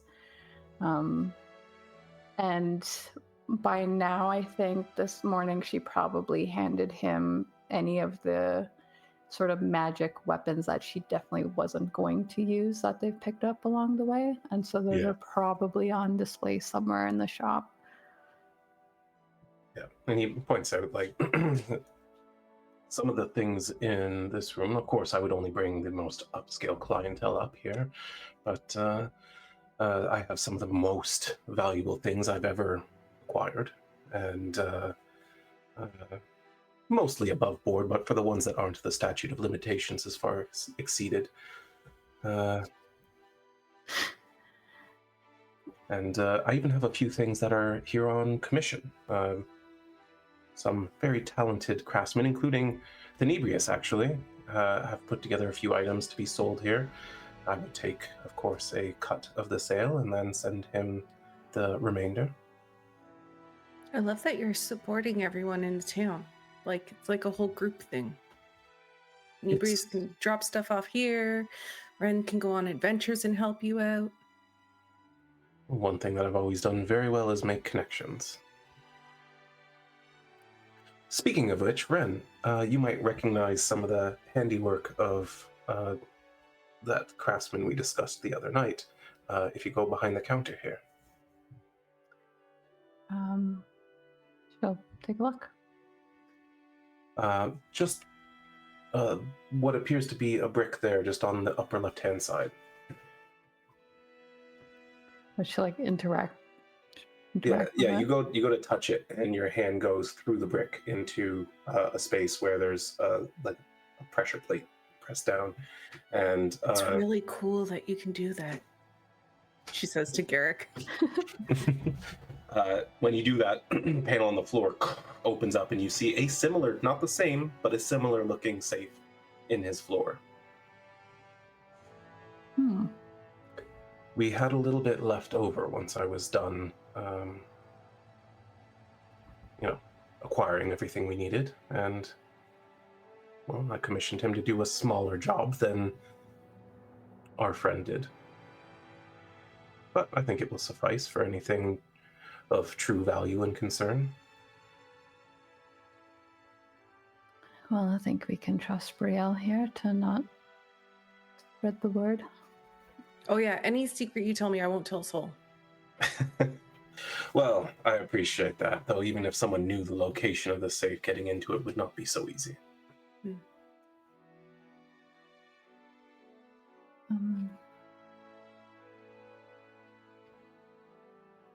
Brielle, are you planning on having enchanted items at your shop?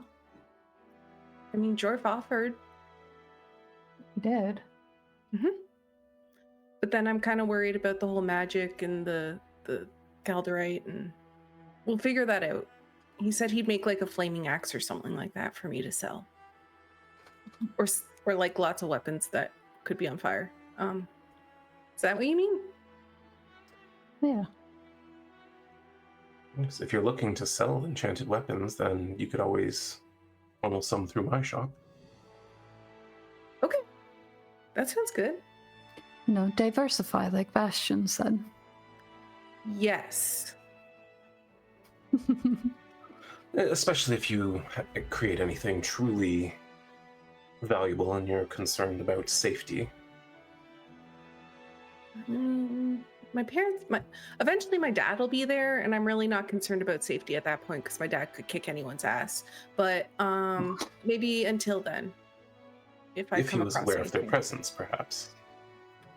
No, my dad's pretty good.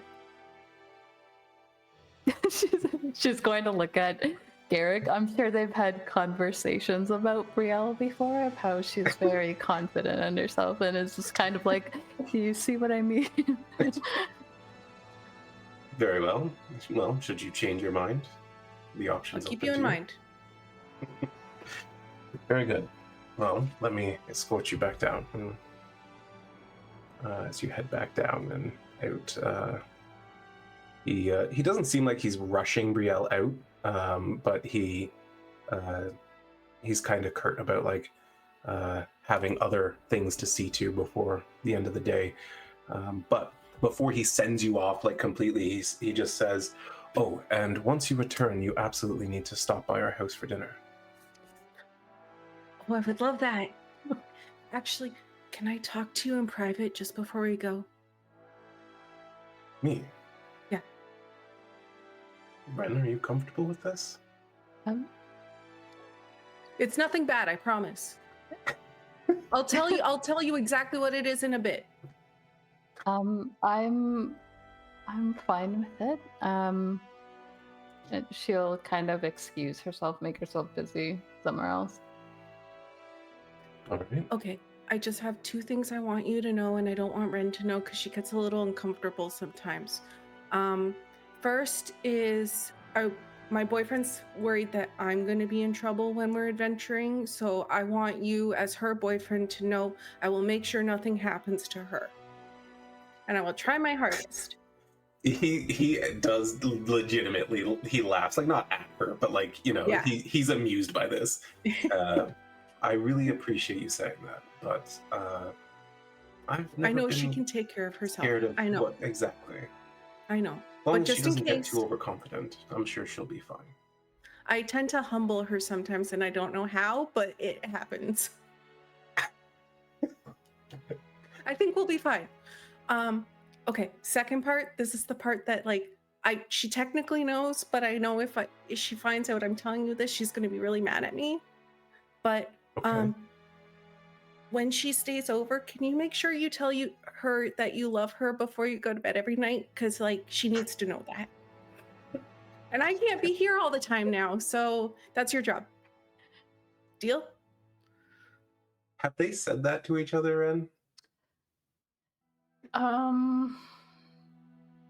They've only been dating for like a month or so, right? And she's Yeah. been gone most She's been of gone that for a lot of time. that. Yeah. I think it would I don't- depend on Garrick. I don't think he said that to her yet. But his cheeks do flush a little bit, and he goes, "Well, actually, I've never said that. Actually, I've never said that to anyone truthfully before." Okay, well, I don't want to pressure you into doing that, so I can keep doing that as my job if you want. I make sure I tell her every night. But when the time's ready, you let me know, and I'll stop, and then you can start doing it, okay?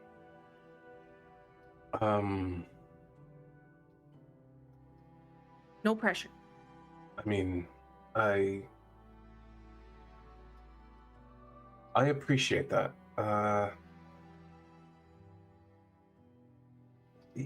He's completely at a loss because it's like she's just like placing herself in that intimate moment with them. She's just like, I don't know that I want to tell her anything. That's valid. No. I love this interaction. Never expected this in a million years. I will take your words under consideration. Okay, that's all I ask. She's really great. I have no argument with that. Perfect. I love your shop. It's very beautiful. If at some point maybe you could come give me some pointers on how to decorate the inside of mine, I'd love that.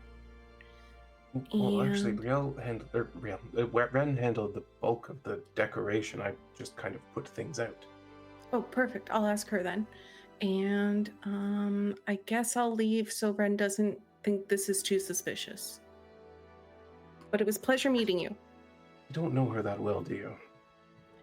No, I know she thinks this is suspicious, but I don't know. I'd like to think I know her a little better than I did before. I guess I would. I'm just talking. I'm sorry. I'm nervous meeting you. It was very nice to meet. Oh, I on my mic. Garrick knocks him. Sorry.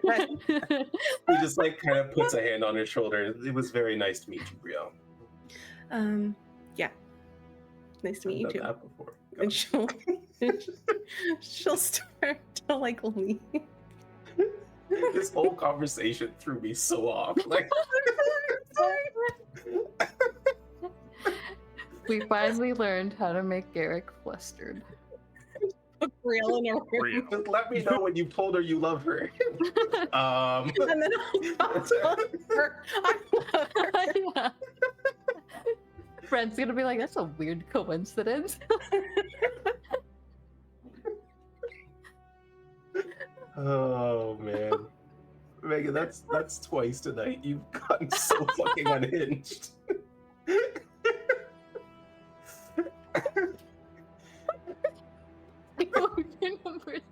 Oh, she's broken. She's broken. Number 3 is gonna be just as bad. She has something else planned. She meets with Jorf the night before they leave. Oh no. Was there anything else anyone wanted to Nope. accomplish the rest of this day? Oh, I can't follow that up. I'm good. All right. Then I guess Hazel. we're. Yeah, David's ready over there. My throat is not ready for Hazel. I'm sorry. Well, if there's nothing else, then Brielle, the next thing would be the night before you leave. Okay. She's gonna go meet up with Jorf. Try and get him to come back to the apartment like they agreed. Yeah, he has to run back up and he grabs a couple of books, but he does agree to come and stay at the apartment tonight. And Books you got? mostly practicums on performing specific spells that I'm trying to master.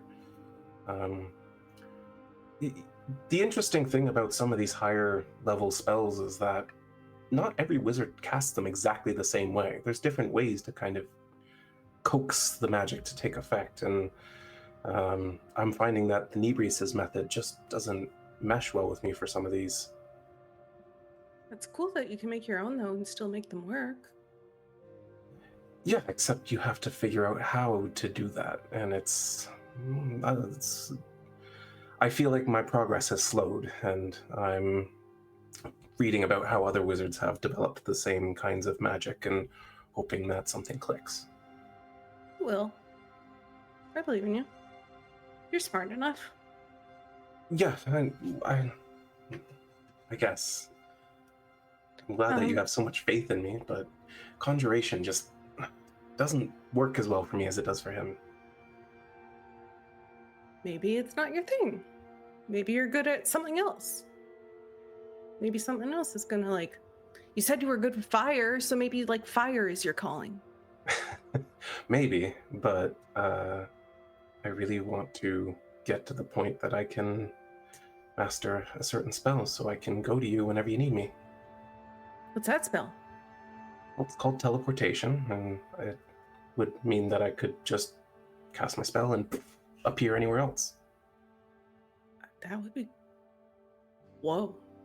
Yeah, But there's other sort of stepping stone spells that I'm trying to master to get to that point, and I'm struggling to even get those, and so it feels like it might be an eternity before I get there. Maybe not. Maybe one day you'll like sleep and you'll have a dream and it'll come to you, and then you'll wake up and you'll be like, wow, I get it now. Maybe, but most of my dream, maybe. For teleportation, do you need like my hair or something? Because Rhowan needs my hair for some spells, so do you need that? Sorry. Actually, he needs you to go like this. Well, We just need a photo of you. Yeah, like a mental image. As long as I'm familiar with where I'm going, or have some concept of where I want to be, then usually it should work out okay. Okay. So I Just wanna guess make sure. knowing you better doesn't hurt either if I'm trying to appear near you. Okay. Well, I think you know me pretty well. Yeah. Speaking of Rhowan, was he able to look at your arm? Yeah, he has eyes, and so he was able to look at it. And? Well, the fact that I was trying to disarm the situation with a joke should tell you the results. Okay. So are you okay if I try something too? I know I'm not as good as Rhowan, but I really want to try everything I can. Well, Rhowan confirmed what the Nebrius said in that it would require a divine spell of 7th level. I'm divine. Does it have to be 7th? You absolutely are divine, but I don't think your magic's going to be strong enough, Brielle. Okay. Well, I was going to ask you to take your shirt off so I could look at it and everything, but I guess if it's not going to work, then... I guess there's no point in turning down a chance that something might help. Well, no, if you don't think it's going to work, then I don't want to waste your time. We could just hang out tonight or something. You could read me your, like, books or something. Yeah, I mean, yeah. There's no harm in trying. I mean, if you're going to sleep afterwards anyway, it's like you'll recover all your magic, right? So... Yeah, I haven't used any magic in, like, the past week, so... Oh, wow. I'm good to go. I feel like I use up all my magic every day. I'm usually getting hit by stuff, so I don't tend to use it a lot. Well, sometimes I use magic to avoid getting hit by things. No, I want to get hit by things, because if I get hit by things, then they're not hurting Rhowan or Bastion or Wren. I didn't realize that your goal in combat was to get hit. I'm getting more concerned about you, Brielle. No, I'm fine. I promise I'll be fine. I only have a couple scars. Can I see them? Sure. And she's gonna like lift it up like she showed the goblin. She's like, so I got this one from a Durgar and this one from a Durgar. And then if you look over here, this one is also from a Durgar. And Durgar were you fighting? I fought them a couple times. And then this one is from like when a dragon bit me. And then this one is from, and she's just gonna, I don't know. She doesn't really heal up when she uses healing magic. It cauterizes wounds and leaves scars. It doesn't ever do that. But Rhowan, I don't know what his magic is like. They're clean. It's a little more polished. Yeah. So it's a little more polished wherever Rhowan has healed her. Fair enough. Yeah. That's all really cool. I promise I'll be fine. All I can do is trust you. Pinky promise. All right. And she's gonna take his pinky and kiss it, because extra promise. I think with that, he kind of holds on to her pinky a little bit longer and just kind of pulls until she's pulled into him a little bit more and kisses her. Oh, she's going to blush and her hair is going to start glowing. And then I think she's going to cast light on him somewhere on something he is wearing, just to like make the room bright. So her hair is not showing off how like flustered she is right now. Can I ask you another question that's really embarrassing? And I don't know how you're gonna react to it, but can I ask it? Yeah, of course. Okay, so I'm scared that if I go away and something does happen to you or me, but probably you, that I don't mean that in a bad way. Okay, let me start over again. Okay, so she's like now like really glowing because she's like super flustered.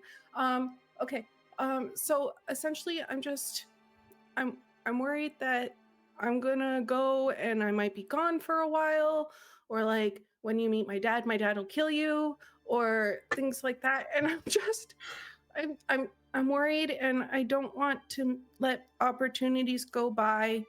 And I know I said you could like hang out here for the evening, but like, do you want to spend the night? Do you mean The way that Silra, the naked lady.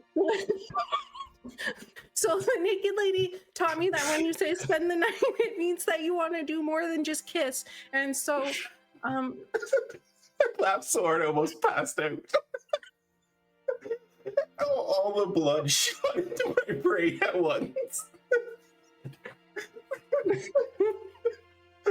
Oh my god. I told you number 3 was unhinged. You were right. Dorp, you can see, is beet red, and like he's just like,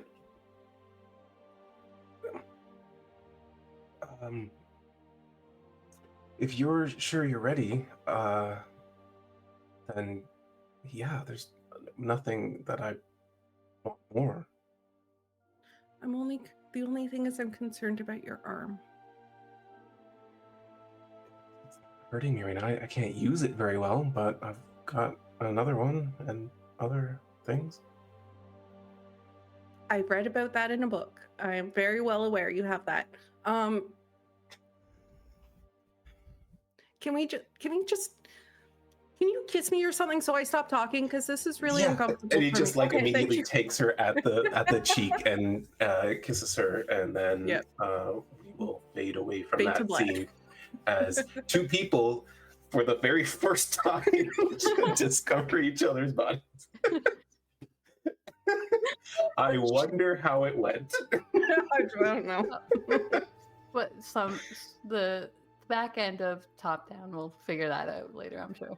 I'll report on Oh, it no. next week. It was awful. It We'll make some lasted rolls. 5 minutes.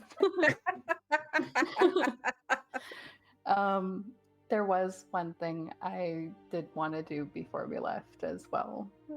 It probably happens like that same day, but maybe like earlier that day. Okay. I think Wren is gonna go by the Deer and Damsel, and I think she's going to go there like right around the time that people generally quit working. Mm-hmm. She'll say hi to Shirley and stuff, but she's mostly looking for Finn. Yeah. Fen is baking in the kitchen the last set of sort of like dinner rolls and that sort of thing. She does her best to make her presence aware, to not, make him burn himself. Yeah, you come through the doors into the kitchen, and he goes, "Julie, it's you." Yes. Sorry for intruding. Are you okay to talk for a minute? Yeah, I have a few things to pull out of the oven in a minute, but Great. Well, it's still wait, only. Brielle's okay, right? I probably wouldn't be here if she wasn't okay. Okay. All right. Well, so what's going on? Right. Well, she did tell me about her plans to move in with you. Yeah. Yeah. Well, yeah, me and Jorf. Yeah. But I'm aware that she's new here and you're also used to being on the seas, yes? Yeah. Well, and she'll take out the key to her apartment, which she paid for like 2 months after she. Yeah, I remember that. So she still kind of has access to all her stuff there. Right. Well, I've moved out of my own place recently, and I do not need any of the things that are in there. And I know how difficult it can be to get on your feet in a city like this with decent things. And since Brielle is leaving tomorrow, I figured if you wanted, you could take some of the things that I won't be using anymore. Furnish your place a little bit. Save yourself some Okay. money. I'm sure she'd be happy to. I mean, my stuff's already in there, but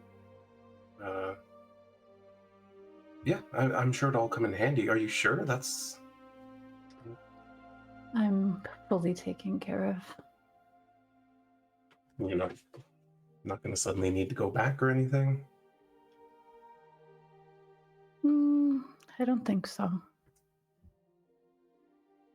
Okay, that's really nice of you. I don't know what to say.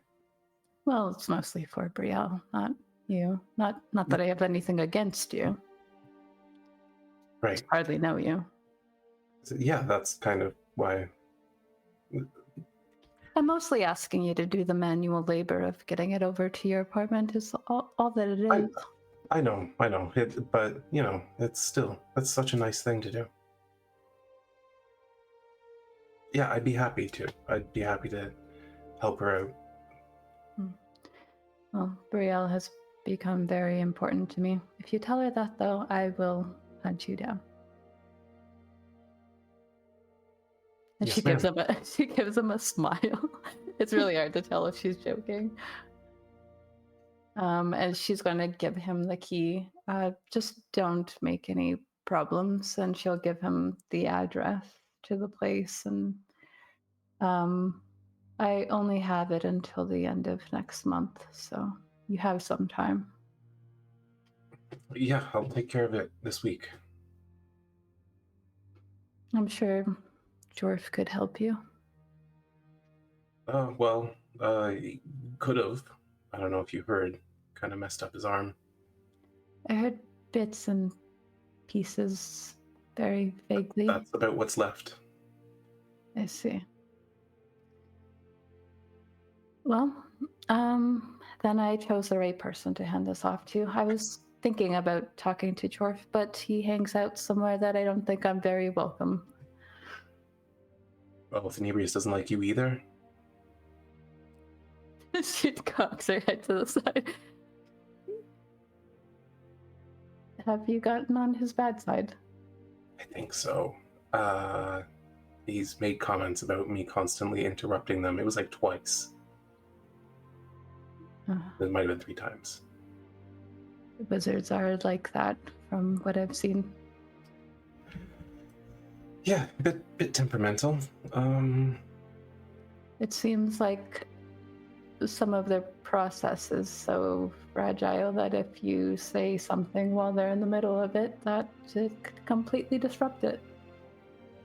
Oh, I hadn't really thought about that. It's like he's up there baking a magic souffle, and then I just bang on the door, and everything falls apart. She actually does kind of chuckle at that. That's a delightful way to look at it. Well, I've stayed away mostly, so maybe he'll forgive me. Maybe. My only crime against him was not knowing who he was, and yeah, that seems to have stuck. Yeah. Jorf mentioned that. He talks about when you're not there, apparently.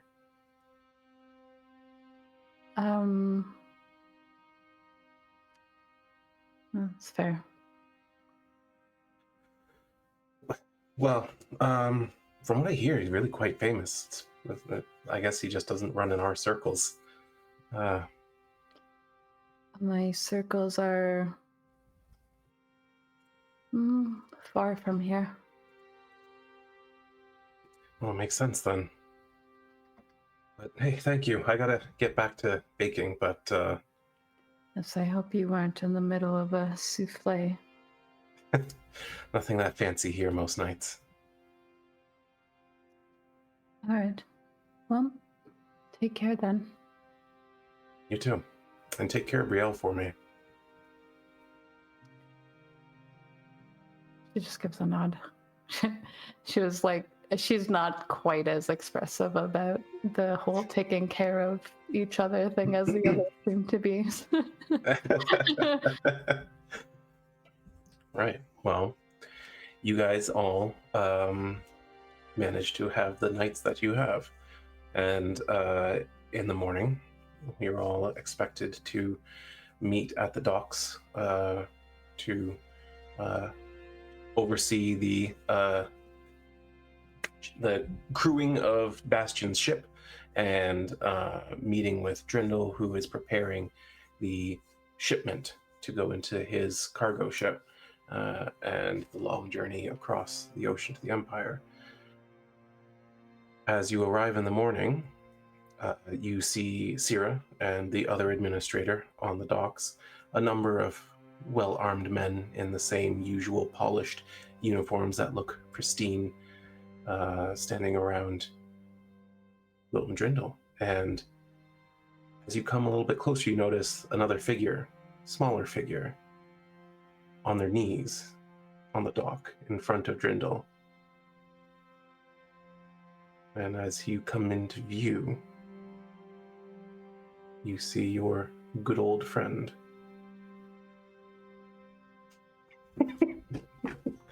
Bound in manacles in front of Drindle.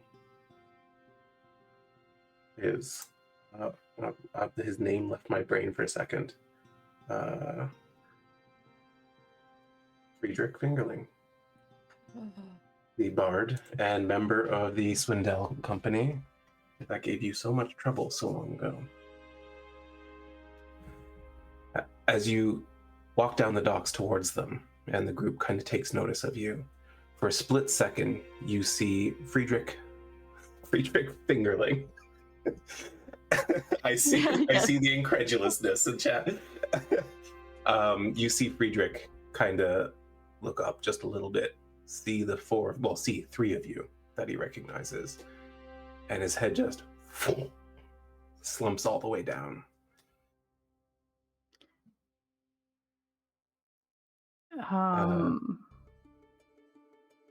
Hey, buddy. He does not look up at that comment. However, as you now come into the conversation with the rest of them, you do hear Drindle say, "Get him up," and the guard behind him grabs him at the scruff of the neck and lifts him to his feet. And you can see he, even up on his feet, he's kind of keeping his head down and trying not to look at you. Good morning.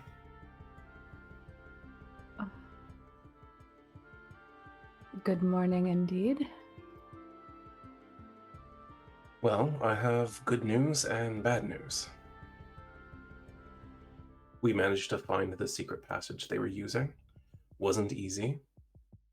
It seems that they were using transmutation magic to hide it, but there was a place in the wall that was thinner than the rest. Mm-hmm. And like I expected, we found a nest of rats Unfortunately, the primary rat we were looking for was not home. But I am ecstatic to announce that we found your little friend here, and he is scheduled for execution at the Empire. Coming with us. Yes, I thought you might like to oversee his transport. We'll make sure that he has a very interesting ride. Good. If you don't want him on the ship proper, by all means drag him behind the boat, I don't care. Okay. I hate that guy. You still see that head and shoulders completely down. He just stares at the ground in front of you. He has normal mundane bindings at the moment, but if you are concerned, we can see to maybe something a little more thorough. Well, once we're out at sea, where's he gonna go? Well, thorough is good.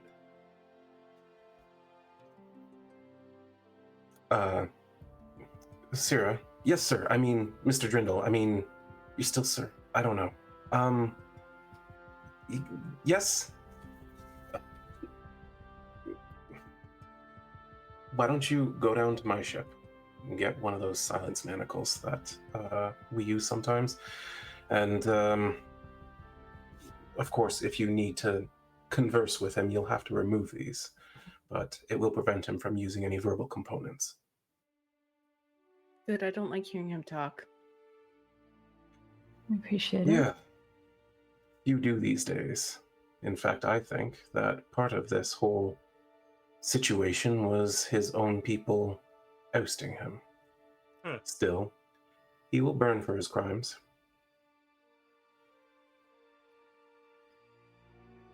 I imagine he was getting too well known and becoming a problem.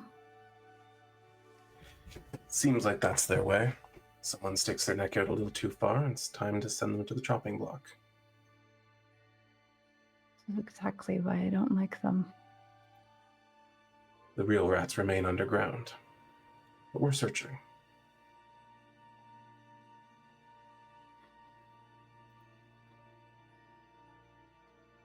I'll see to him. Very well. Syrah informs me that she is now under your employ, Bastion. Aye, she certainly is. I hope that's all right. I was a little bit surprised by the boldness, but honestly, she was wasted on me. She's very talented and very bright. She'll serve you well. Perfect. Glad to hear it. But she tells me also that your ship is crewed. I can see that they're out there loading up the stock that she's managed to procure for you. Beautiful. And I trust that you'll be ready to sail in a couple of hours. Exactly what I'd like to hear. Good. Wren wants to take a moment before meeting up with the main ship to be in Elrin form. And if I don't remember if we've done this already, but I feel like she would have explained to Bastion at some point this alternate version of herself, that she tends to interact with the Empire as for her personal reasons. Just because he definitely saw it when they were interacting with Trevor.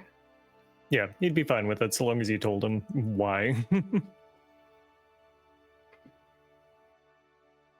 Very well. Well, I will leave you in Syrah's good hands then. And this here, and he claps a guy on the shoulder, very tall man, very broad hat. He is half elvish and built more like a half orc, truthfully. Very, very broad shoulders, very big arms. He kind of nods to Drindle and then looks at each of you. Captain Thadian Bulwark. Thadian Bulwark. Nice to meet you. Nice to meet you. I'll be overseeing the cargo ship. I know that you've had connections with other people, but plans have shifted. Requires a steadier hand.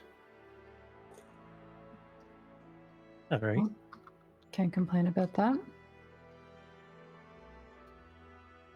Well, good. Then, if there's no complaints, I assure you that my experience will see us through this journey, and I have scouted a course. We'll be heading southwest and looping through various trade routes. For one, it just provides us a little bit more discretion, sailing amongst other merchant vessels.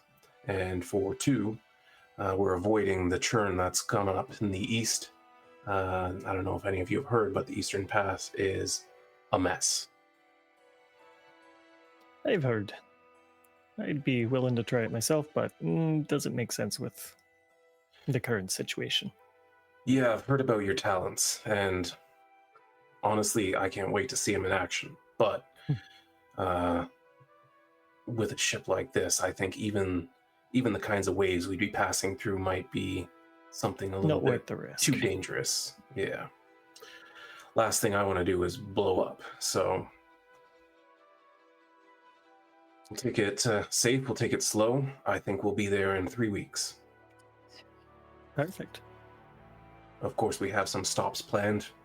You know, we're going to need to refresh our food and water stores along the way. And of course, if anybody asks what's on board my ship, we're obviously not telling them the truth. This is going to be weapons and armor for the Emperor's army. It's enough to explain the extra security you see, and not enough to really make someone want to stand against the Emperor. That's smart. Sounds good. All right, any questions for me? Is there anything, because we have our own ship, is there anything we should know about how you want us to be divided? I think you're fine on your ship. I can manage my own and my crew. You're there as an escort, so if things get dicey, what I'm going to expect is that you're going to get between us and any aggressors. Sure. I can do that.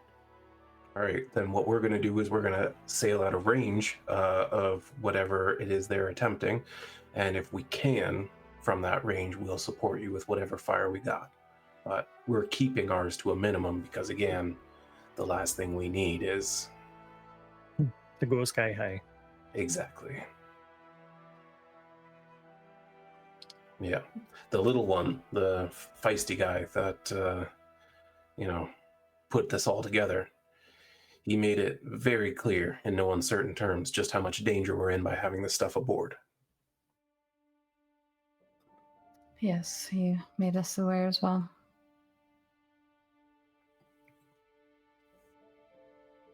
Good. Then, if we're all in agreement, we've got 2 more wagons to come in. We'll load up the crates, and then we're ready to weigh anchor. Sure. Sarah, I do have a name for the ship now. Oh, yes, of course. What would you like it to be, sir? Storm's Respite. Ooh, ominous. I love it. Okay, well, we have 2 hours. Do you want to see if we can get a crew to paint it up before we go? Sure, why not?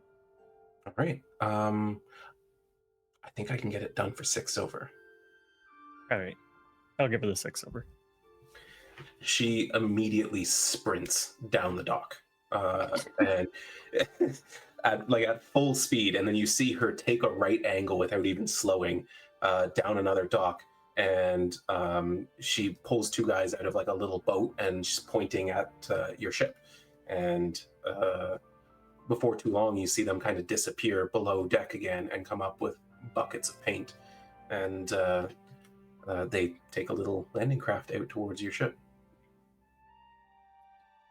Perfect. All right. Well, we have a new name for the ship. I hope that's all right with you. I'm honestly very impressed with how quickly you put together everything surrounding the ship in the last few days. Zira helped quite a bit. Couldn't have done it without her. I think she's definitely worth the gold. But you Thanks, did a lot Bill. of work too. I did a little bit. Here and there. Do you want me to go get those magic things from Mary before we leave? With the ballista? Ooh, absolutely, if you don't mind. Okay. I don't mind at all. Brielle will go get them. I'm gonna make a quick stop as well, and she's gonna go and buy a few bottles of good wine for the Nice. trip. Good call. That will be 10 gold a bottle. Mhm. And We will spend 60 gold on that. Whoa. oh, We damn. fancy. All right, you guys are getting drunk on the ship tonight. Celebratory. Yeah, Brielle, you go to Aerie and you can see her wagon's open. She's doing a little bit of business here in town, and as you approach, she's like, "Oh, I got one made!" And she immediately like disappears from the window, and then the door flings open, and you see her like hoist this big long ballista bolt onto her shoulder, and she comes running out, and then she kind of stops and like looks around and walks carefully, and you can see now that the light's kind of reflecting off the arrowhead, which is a lot bigger than you might have expected it to be. It's like this big, like octagonal thing that comes to a point. And it's just like a hunk of that salamander crystal. And she goes, "So I found a way to just very neatly crack right through all of it, and it didn't explode on me. And That's then, good. You're here. yeah, and then I found some good wood to put it on, and so it's really, it's a good thing you're not expecting to fire this more than once, because I really don't think that the bindings would hold if it impacted something, but it doesn't really have to, because all you have to do is make sure that this part hits something, and when it does, poof. I'll be sure to tell Bastion. I'll also tell him to maybe store it somewhere safe, so it doesn't Yeah. jostle in waves or something. Yeah, if it That'd be bangs bad. against anything, it might blow up. So be very Okay. careful. And I doubled up on the fletching here at the back, just because it's a really heavy bolt, and I assume you'll be launching at a pretty high speed. So hopefully these don't tear out when you fire it, and it should stay accurate. Sure. I believe Great. you. Well, have fun and let me know Thanks. how it works out, because I'm really curious. And if we find anything cool, we'll save it for you. Great. Oh, I can't wait to see what you might bring. I've never been to the Empire, so make sure you bring some cool stuff. I've been, well, not there, but I'm from that I'm kind of from there, but I've never left my house. So this will be an experience for me too. Okay, that seems cool. I don't know what that means, but That's okay. I'll bring you cool stuff. Thank you so Great. much. yeah, thank you. Oh, I got a customer, and she runs back Bye. to her wagon. Brielle's like trying to lug this thing, although I'm sure she's probably strong enough. Oh yeah, you're Very- more than strong yeah. enough. I mean, if it, like Aries not weak either, but like the fact that Yeah. she's carrying it, Brielle will have no problem. Okay. But it's more about not letting the tip hit anything. I'm being extra careful. And yeah, you managed to do that and get back to the ship well within time. Was there anything else that needs to happen? All right, well then, yeah, Bastion, you go aboard and you meet your crew. I'm not going to name all 10 sailors at the moment. I need them all. Right now. Too bad. You know what? 6 of them just got dysentery. You're starting to hear now. Ah, crap. It's okay. They can all be named Bob. There's Bob and Bobbert and Bobbium, and you meet your crew, and you find that Sierra has already kind of gotten them all like kind of assigned roles and everything, and one of them goes ahead and takes the manacles that Friedrich is wearing and just kind of lifts up a little bit till he's on his tippy toes, and then hooks them onto a nail on the mast. There you go. You stay right there. And everything seems to be good to go. You see that the one dock that is actually in a spot deep enough and large enough for the massive cargo ship that is loading up is there, and the last wagon is now pulling away. You can see the last crate being lifted by the crane and brought in on board and dropped below deck. Just a few minutes later, you see the sails unfurl, and the ship slowly makes its way out from the dock. As it comes past you, you see one of the signalmen kind of waving a flag in the air to indicate that it's time for you to follow. And you weigh anchor. Your ship unfurls your sails, and does Bastion take the helm himself for this? Oh, absolutely. I thought as much. Yeah, you take the helm and you find it's heavy. It's a big rudder you're steering, but it's smooth. And you already feel very confident in the choice you made in this ship. The sails pick up the wind, and you feel that jolt, and suddenly you're out to sea again. And on that note, I think we're going to call it a night.